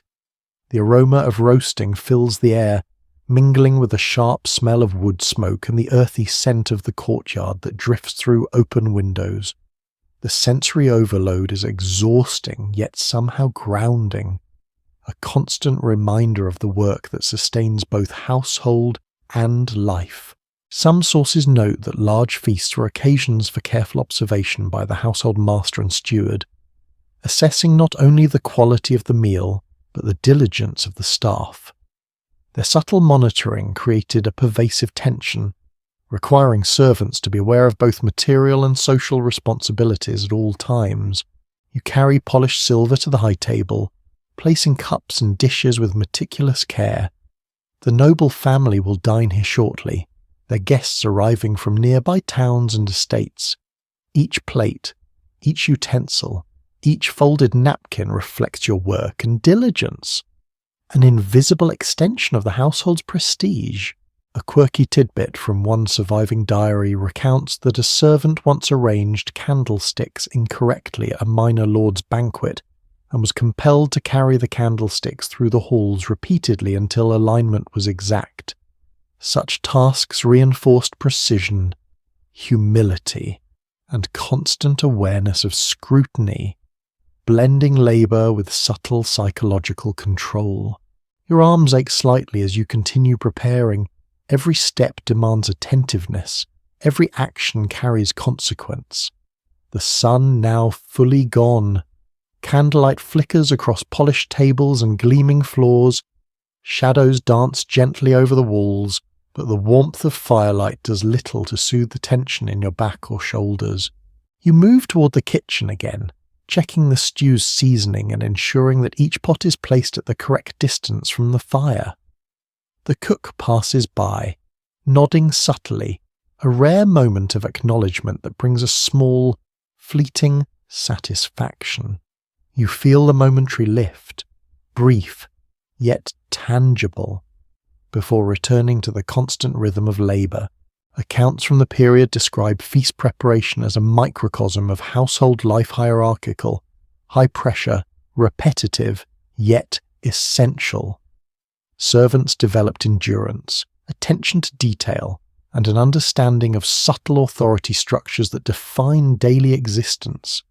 Errors were rarely catastrophic, but always remembered, serving as lessons in vigilance and obedience. By the time the first guests arrive, you're exhausted yet alert, muscles sore, hands smelling faintly of herbs and soap, and body humming with repetitive motion. The hall glows warmly, the air rich with roasted meat, simmering stew, and anticipation.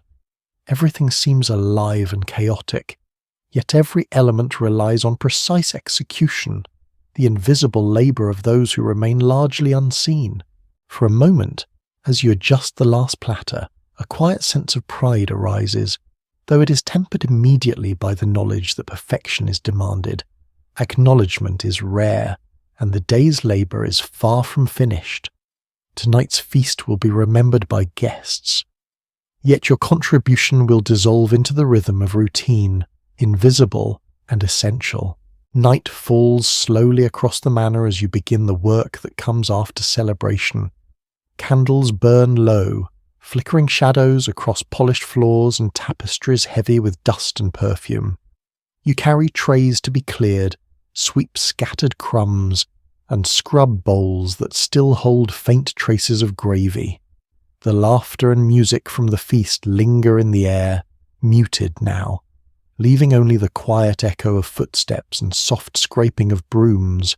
Evidence suggests that post-feast labour was often the most exhausting portion of a servant's day.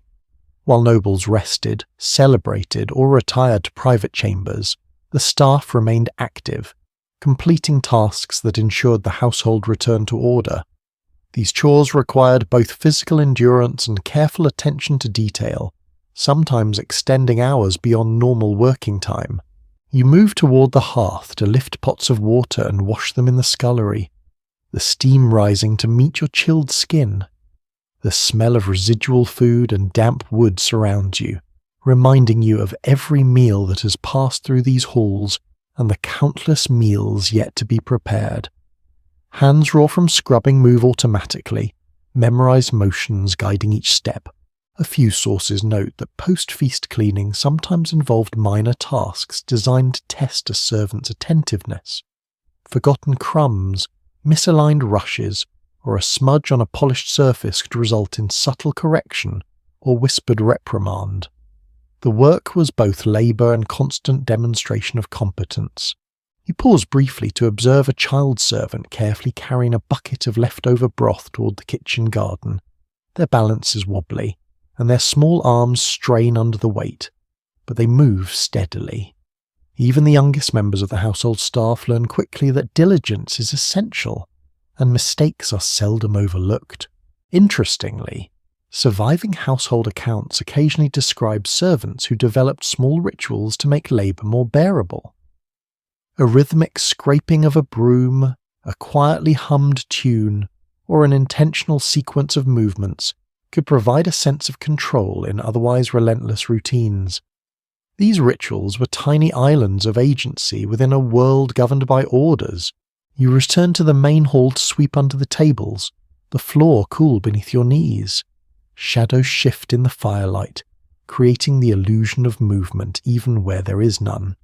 Each object you adjust, each crumb removed, restores a sense of order that will be fleeting once the family retires, but the act itself carries significance. Accounts suggest that the psychological toll of constant post-feast labour was considerable. Physical exhaustion mingled with the awareness of invisible oversight, creating fatigue that extended beyond the body. Servants needed to remain attentive despite weariness, balancing the completion of tasks with subtle vigilance for errors that might attract notice. You gather the last of the plates and bowls, stacking them carefully in the scullery. The firelight flickers over polished surfaces, casting brief glints that momentarily distract you. Even here, moments of quiet offer both relief and reflection. You notice how shadows stretch across the walls, marking the slow progression of time as night deepens. A quirky detail from one household journal mentions that some staff believed leftover crumbs should be swept in a particular direction to avoid angering spirits believed to linger in the halls. Superstition mingled seamlessly with labour, creating layers of meaning and concern beyond the practical tasks themselves. You follow these old habits without question, aware that unseen rules often carry weight equal to formal orders. Returning to the scullery, you rinse the last utensils, letting water drip slowly into the basin. Your hands ache, but the motions are second nature. You notice Alice standing nearby, brushing stray straw from the floor, both of you moving almost silently now, aware that the bustle of earlier hours has passed, leaving only the methodical rhythm of work. Some historians have suggested that these late-night chores provided a rare opportunity for camaraderie among staff. Quiet work allowed conversation, shared observation, and subtle humour, forming bonds that existed entirely outside the awareness of those in authority. Others argue that fatigue often suppressed interaction, leaving exhaustion to dominate the post-feast hours. Likely, both perspectives were true depending on the household and the individuals involved. You finish by wiping the tables, the sound of cloth dragging across wood punctuating the quiet. The hall feels empty now, except for the lingering scent of roasted meat, wax, and warm fabrics. Even in the absence of the family, the weight of responsibility persists. Every motion, every gesture, every polished surface reflects your labour and presence. As you exit the main hall toward the stairwell, you glance briefly at the high table where the family dined. The candles are low, smoke curling faintly above them. For a moment, the contrast between the warmth and opulence inside the hall and the damp chill of the corridors outside strikes you sharply. The work is never-ending, but each completed task provides a subtle sense of accomplishment, however fleeting. Holy Day approaches quietly, a reminder that even routine in a medieval household could bend toward ritual. The bell from the chapel drifts faintly through the hallways, a steady, solemn rhythm that touches every corridor and stair. You carry folded linens to the upper rooms, noticing the sunlight fading behind the small windows. Dust motes hang, suspended in the soft glow, drifting lazily through the shafts of light like tiny, invisible dancers. Accounts suggest that holy days were often marked by both celebration and supervision. Servants were expected to attend services alongside the family, maintain household order, and prepare special meals, all while remaining attentive to the subtle expectations of nobles. The day carried a dual burden, devotion and diligence. You pause at the landing, adjusting your grip on the linens, aware that even brief hesitation is noted in subtle ways. The mistress walks past, her gaze assessing. Though no words are spoken, observation is continuous, silent, yet unmistakable. Some records indicate that servants often experienced holy days as particularly strenuous. While nobles prayed or socialized, staff were responsible for preparing food, cleaning spaces, and ensuring that ceremonial routines proceeded flawlessly. Religious observance intersected with labour, leaving little room for relaxation. A quirky detail from an estate diary mentions that on certain saints' days, servants would discreetly arrange flowers from the garden in patterns that mirrored symbols of protection and prosperity. It was believed that small acts of care influenced fortune and favour. You straighten a sprig of rosemary near the altar without thinking, internalising the ritual along with the task. You move toward the main hall, carrying water to refill basins for hand-washing before the midday prayer. The scent of incense from the chapel mingles faintly with the smells of damp wood and leftover meal, creating a peculiar overlay of sacred and ordinary. Even work becomes imbued with ritual meaning, a reminder that nothing is purely practical in the household hierarchy. Some historians note that attendance at religious services often reinforced social structures. Nobles maintained visible devotion, servants performed supportive labour, and the act of participation in ritual strengthened the hierarchy in ways both subtle and profound. Observance was not only spiritual but political, reinforcing one's place in the household. The younger servants line the corridors quietly, muttering prayers in hushed tones while arranging seating or adjusting candles. Their movements are synchronized, almost rehearsed, born of repetition and instruction. You feel the same rhythm in your own steps, aware that small gestures are constantly monitored. A few minutes later, the mistress begins distributing simple duties for post-service cleaning. Candles must be extinguished, floors swept, dishes returned to the scullery. Even when the family attends worship, labour continues uninterrupted. The division between sacred time and labour is thin, often blurred in ways only the staff fully perceive. Interestingly, some surviving notes suggest that certain holy days were slightly easier for servants, with allowances for rest during long sermons or processions.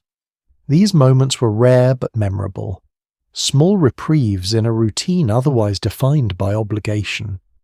You savour these moments briefly, adjusting rushes along the hallway floor while listening to the soft echo of chanting from above. The bell tolls again, signalling the conclusion of the service. You return to arranging trays and utensils. the air filled with the quiet murmur of those emerging from the chapel. Tasks resume with renewed focus, each action deliberate, every motion observed. This sacred and the mundane blend seamlessly, the holy day becoming both a marker of time and an extension of service. A few sources remark that some servants found personal solace in these intervals, moments of quiet reflection or shared humour while preparing the household for continued activity. Others found the dual demands exhausting, a reminder that freedom, even temporary praeta, was never entirely attainable. You feel both a brief sense of peace and the inexorable pull of duty. The afternoon stretches onward, sunlight dimming as shadows grow long. The work continues, constant, rhythmic, blending obligation with ritual, physical labour with the subtleties of hierarchy. Even the quiet moments are charged with expectation, a reminder that in this household, nothing is ever fully your own. Secrets move quietly below the stairs, where shadows gather and whispers find a safe corner. You pass the servants' hall, noticing clusters of people huddled together, talking softly. Their words are careful, measured, and laced with small doses of humour or complaint. The topics vary: a misplaced utensil, a minor injury, the latest rumour from the village, or even fleeting thoughts of freedom. Evidence from household records shows that the spaces under staircases or behind kitchen doors were often where servants shared information or brief moments of camaraderie. These hidden conversations helped maintain morale and offered subtle ways to negotiate social life within the constraints of domestic labour. You pause for a moment, adjusting the folds of your apron, aware of the eyes on you even in these quiet spaces. Trust and discretion govern these small interactions. Speaking too freely can result in reprimand, while remaining too silent risks isolation or misunderstanding. The balance is delicate, a subtle negotiation of presence and absence. A few sources indicate that gossip in servant communities sometimes influenced household operations. Reports of small mistakes, observations about the family, or knowledge of upcoming events could travel invisibly, creating a network of information that extended beyond the immediate gaze of authority. Knowledge was currency in a world defined by observation and control. Alice leans against the wall, whispering about a guest's unusual behaviour during the feast. You listen quietly, noting the details while maintaining the appearance of work. The conversation is safe because it involves observation rather than action, a discussion that allows insight without risk. Interestingly, some diaries mention that young servants occasionally shared small rebellions or playful acts, like slightly rearranging candles or swapping herbs, to create a fleeting sense of agency.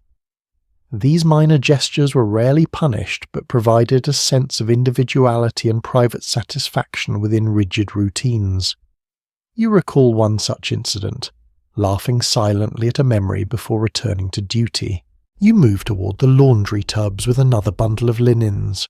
Your hands ache and your back is stiff. Yet the rhythm of the work provides a certain steadiness. In these moments, movement itself becomes a meditation, a way to navigate the constant demands of the household while maintaining some sense of personal endurance.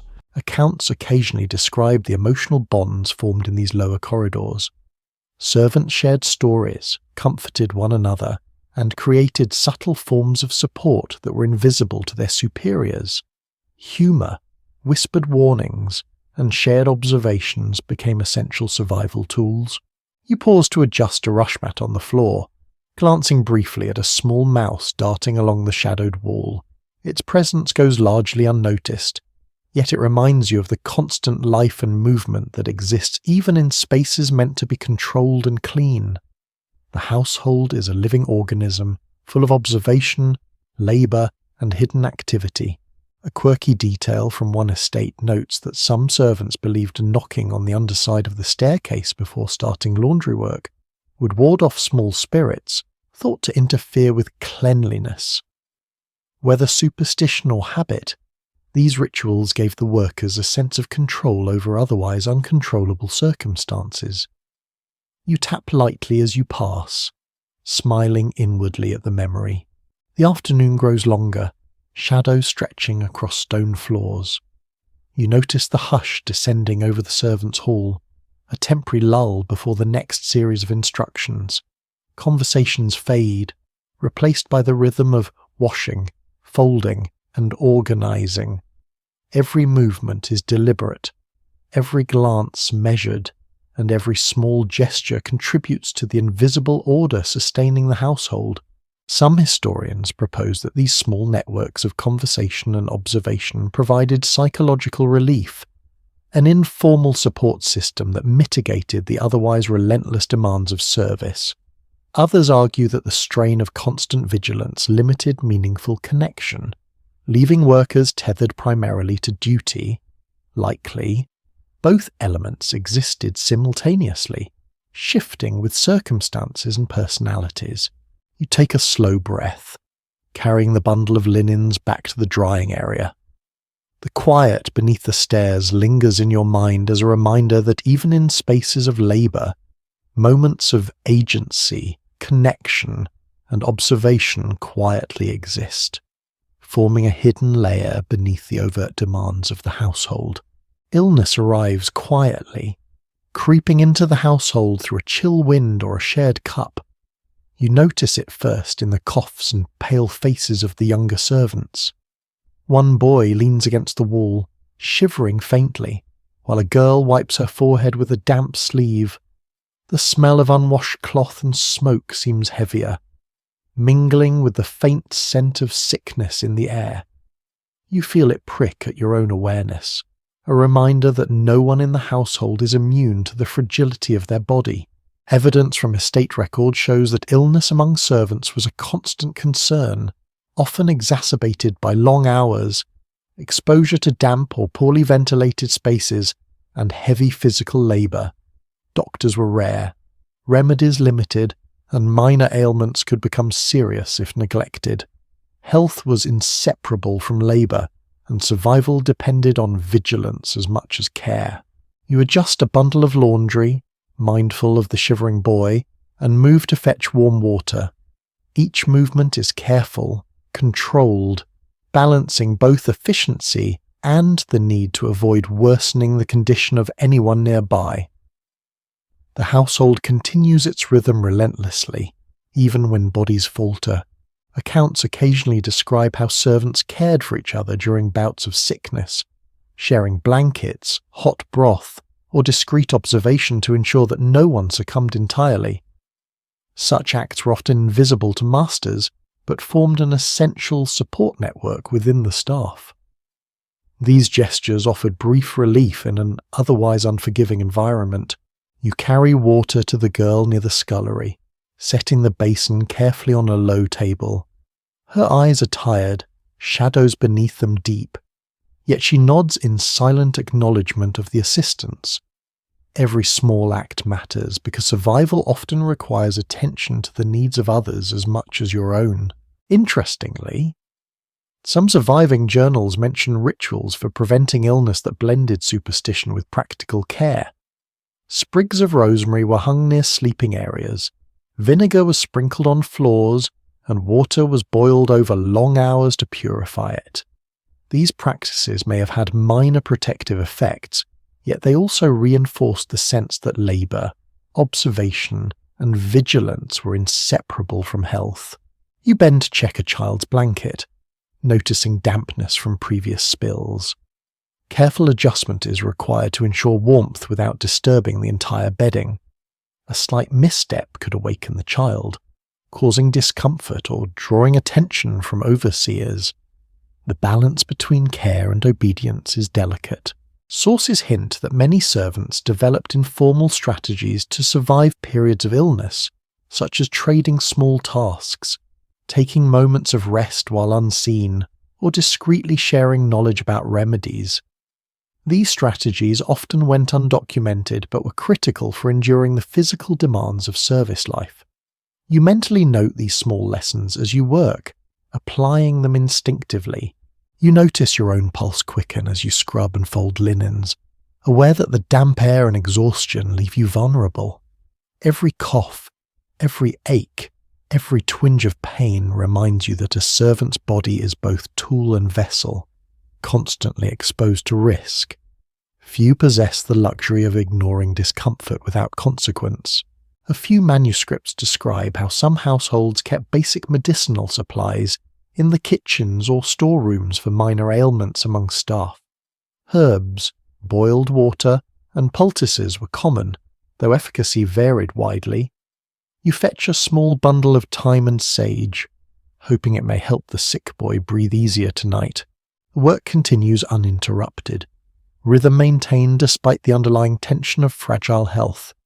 You move between tasks, hands damp, back stiff, mind attentive. Even in the face of illness, the household demands service, discipline, and care. Each completed chore carries the dual weight of duty and survival. Interestingly, a few notes indicate that some servants secretly observed seasonal patterns of illness, learning which conditions exacerbated coughs or fevers. This informal knowledge helped guide their labour, demonstrating practical intelligence born from necessity. You adjust your approach subtly, aware that careful observation may preserve health as much as skillful work. By the time dusk settles over the manor, the air has cooled further, carrying faint mist from the nearby river. The sick children are tucked under blankets, water and herbal bundles set at their sides. The household continues to move around them, but for this brief interval you find a measure of relief in your care, a quiet acknowledgement of small victories that remain unseen by the masters. Winter settles over the manor with a sharp, unrelenting presence. Frost clings to the edges of stone windows, ice forms in puddles along the courtyard, and the smoke from chimneys curls upward in thin, icy ribbons. You trudge through the yard carrying buckets of water, feeling the chill bite at your fingers despite layers of wool and linen. Each step is cautious, the ground slippery beneath boots, hardened by repeated wear. Records from northern estates indicate that winter presented some of the harshest conditions for servants. Labour continued at full intensity, yet exposure to cold, wet, and poorly insulated spaces increased the risk of illness and injury. Survival required endurance, awareness, and improvisation. You enter the kitchen, breath visible in the frigid air. The fire crackles weakly, failing to fully counter the chill that has settled into your bones. Alice stirs a large pot of broth, steam rising to meet the rafters, while Martin scrapes the ice from water troughs in the yard. Despite the effort, hands and faces remain red and numb, the cold pervading every movement. Interestingly, some diaries mention that servants would lay a straw in attics, floors, and sleeping areas to preserve warmth, often creating microclimates within drafty structures. Such practices were small adaptations, blending ingenuity with necessity, as modern insulation was unknown. You lift a bundle of straw to pad the loft beds, grateful for even this modest comfort. The mistress's orders arrive quickly. Firewood must be stacked carefully to ensure a steady burn throughout the night. Snow paths cleared for travellers, and blankets checked for dampness. Even holy days bring no respite, as cold weather amplifies risk and demands vigilance. You and the other servants respond immediately, the rhythm of winter labour embedding itself into every movement. Accounts suggest that many medieval households employed specialised winter routines to maintain hygiene, warmth, and resource efficiency. Snow was often melted for water, vegetables stored in insulated pits, and livestock brought close to heated areas. These measures indicate a blend of practicality, tradition, and adaptation to environmental challenges. You carry a bucket of water to the laundry room, aware that frozen surfaces and drafts make every step more treacherous.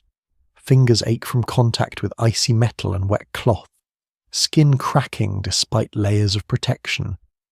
Yet labour continues, relentless, measured by necessity rather than choice. A few sources describe that servants often developed small rituals to cope with the monotony and discomfort of winter work. Humming softly while scrubbing, arranging clothes in familiar sequences, or sharing whispered observations helped maintain morale. You join Alice briefly in this unspoken rhythm, each movement reassuring, if fleeting. You step outside to check the animals, ice crunching beneath the boots, horses stamp, their breath fogging the air, tails swishing against flies and the cold alike. Feeding them is delicate work, requiring balance and speed, for even a moment's delay can create mess or risk injury. The stable smells sharper in cold air, mixing hay, manure, and the faint acrid odour of frost-bitten earth. Interestingly, records from some estates suggest that servants sometimes buried small herbs in the bedding of animals to stave off sickness.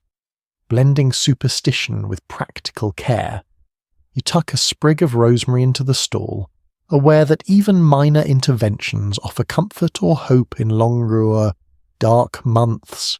Back inside, the kitchen smells of simmering broth and drying herbs, but the chill persists. Fingers numb from outdoor work thaw briefly over fire-heated stones. You realise that in winter, warmth is fragmented, existing in patches near the hearth, within clothing, and only momentarily in your body after heavy labour.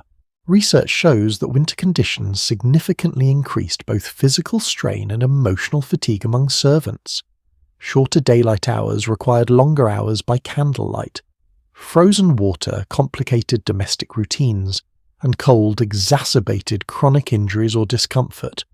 Labour was no less essential, but survival became more deliberate, measured step by step. As evening falls, snow begins to drift softly from dark skies. It settles on the roofs, the courtyard, and the rushes lining the hallways. The stillness contrasts with the constant motion of work, offering a fleeting sense of serenity. You pause, letting your breath rise visibly before your face, aware that the world beyond the manor is quiet but cold, a reminder that routine and resilience remain inseparable during these months. As twilight deepens, your thoughts drift to the fleeting possibility of other lives, distant towns or imagined freedoms. You pause for a moment in the kitchen doorway, noticing the warm glow from the hearth, reflecting off polished utensils and damp floors. Every task you have completed today weighs heavily, yet your mind stretches toward fleeting dreams, imagining wages, marriage, apprenticeships, or escape. Each notion feels tantalizing and distant, like a star too far to reach. Some sources describe how servants occasionally daydreamed during repetitive chores, imagining alternative lives, imagining journeys beyond the manor walls. These private musings were often fleeting, constrained by the constant pull of duty, yet they provided a mental refuge and a small assertion of self in a life defined by service. You carry the final basket of herbs towards the stew room, the pungent aromas of rosemary, sage, and thyme filling your senses. Your fingers ache slightly, and the back of your neck stings from carrying bundles for hours. Every motion has become automatic, ingrained by repetition. But your mind drifts, sketching small maps of roads you have only glimpsed, faces of people you might meet, and the taste of bread that is not leftovers. Interestingly, a few household diaries mention that servants sometimes quietly marked calendars or carved small symbols into wood to track the passage of time, creating a private record in a world that rarely acknowledged their individuality. These small acts were subtle rebellions, a way to claim ownership over moments otherwise dictated by the household. You pause briefly near the pantry, adjusting jars and sweeping crumbs from the floor. Even this small task is measured, performed with care, ensuring that the household retains its appearance of order. The rhythm of work blends with the quiet pulse of imagination, thoughts of distant markets, fleeting freedoms, and possibilities beyond the estate filling spaces between scrubbed surfaces and polished utensils. Records indicate that while long-term escape or upward mobility was rare, servants cultivated small mental strategies to maintain hope and retain a sense of agency. Even imagining a different life could sustain morale, reinforcing the delicate balance between endurance and imagination. You glance toward the yard briefly, where faint light from the moon reflects off icy patches. The snow drifts lightly, creating a pale contrast against the dark shapes of carts and fences. You imagine moving through these streets alone, unobserved, yet the fantasy feels both exhilarating and unreachable. Each step back toward the kitchens reminds you of the household's invisible boundaries, tethering body and mind alike. Some manuscripts describe how the anticipation of events, such as fairs or seasonal markets, allowed servants to briefly engage with aspirations beyond the manor, even as responsibilities remained pressing. These events, while often controlled or limited, punctuated the monotony with glimpses of a wider world. You step carefully across the kitchen floor, balancing a tray of dishes to the scullery. Your fingers are stiff from cold, water, and exertion, yet your movements are deliberate, precise. Each completed task reasserts a small measure of control, a reminder that skill and attention provide subtle authority even within imposed limits. Accounts suggest that imagining future possibilities or considering alternative lives also helped servants endure physical strain. Dreams and mental escapes functioned as coping mechanisms, balancing the relentless demands of labor with fleeting moments of hope. You allow your mind to linger on the imagined streets, the markets, the smells and sounds you might someday navigate freely, even as you return to immediate duty.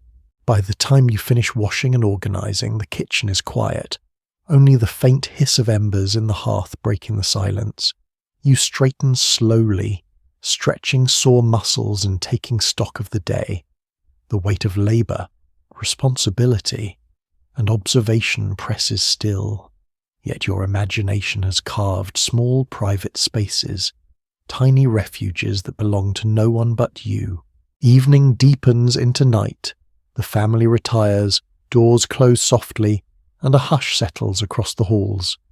The faint smell of herbs, smoke, and damp floors lingers, mingling with memories of fleeting autonomy and imagined freedom. You take a slow breath, feeling the duality of exhaustion and inner life. The household continues to function, yet within the constraints of routine, your mind carries possibilities, however ephemeral, into the long night. The day folds over itself in repetition, returning you to familiar tasks. You rise before the hearth, cold air pricking at exposed skin as you begin again with water, fire, and cleaning. Each motion is almost unconscious now, learned so deeply that your hands remember what your mind has already anticipated.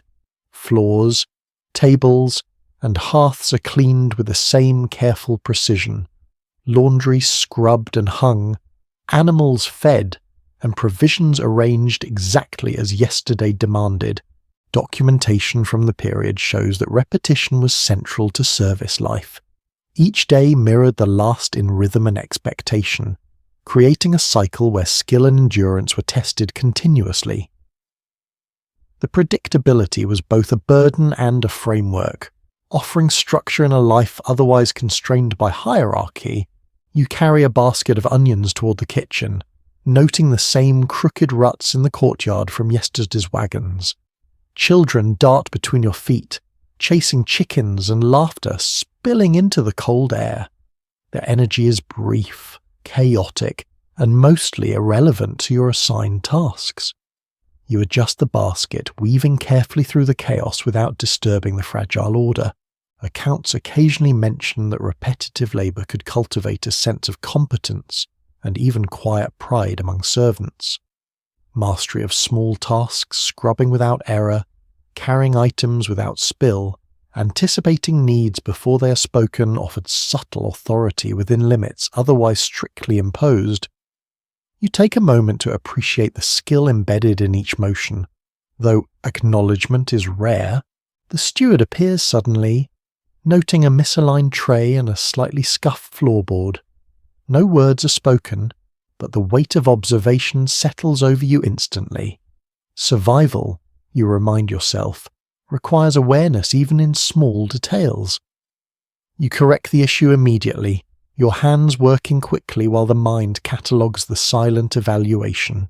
Interestingly, one manuscript records that some servants used minor variations in their routines to maintain a sense of agency, adjusting the order of chores, humming softly while sweeping, or silently rearranging items offered psychological relief and the illusion of choice within rigid expectations.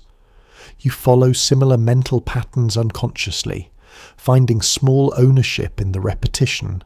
You move toward the laundry room again, the damp smell of wet wool and soap rising sharply. Frost creeps along the edges of the windows, and the cold penetrates deep despite the hearth nearby.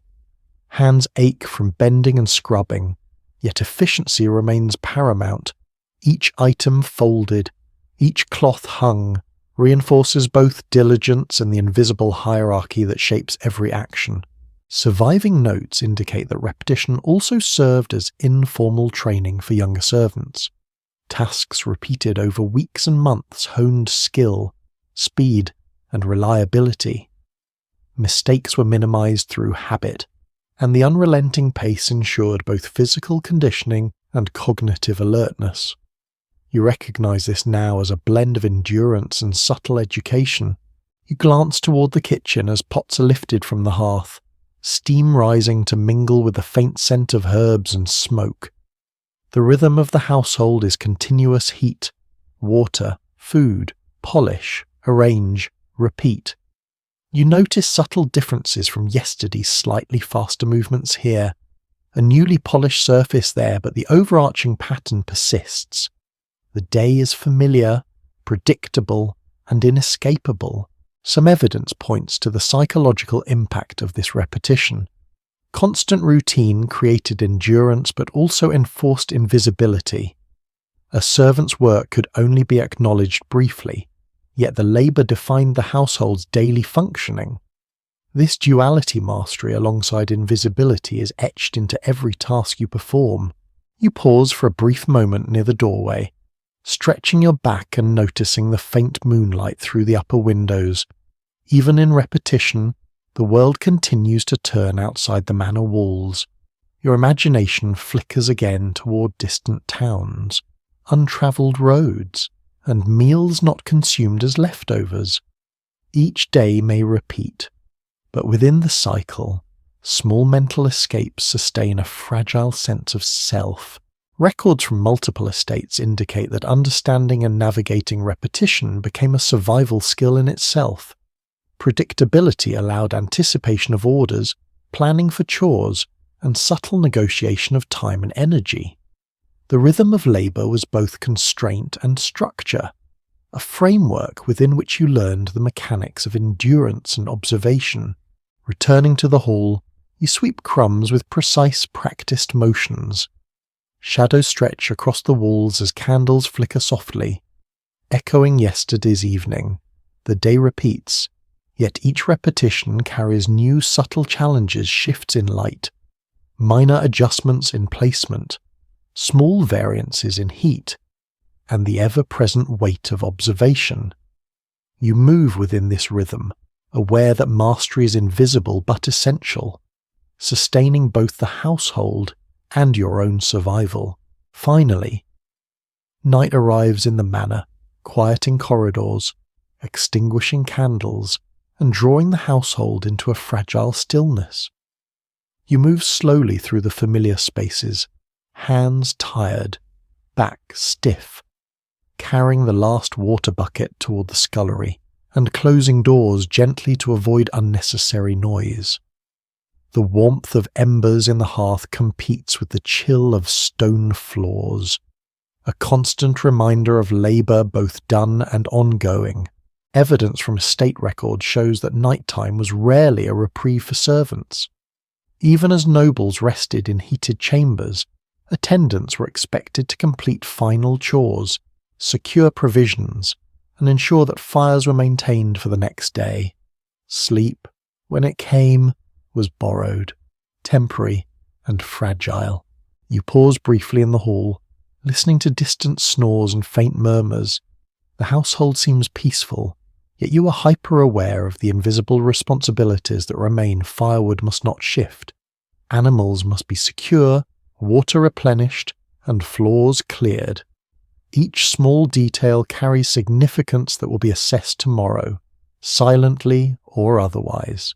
Interestingly, some surviving accounts suggest that servants often developed subtle nighttime rituals to mark the end of labour, arranging bedding, tapping floors for unseen spirits, or humming low tunes while tending fires created private structures within the constraints of service.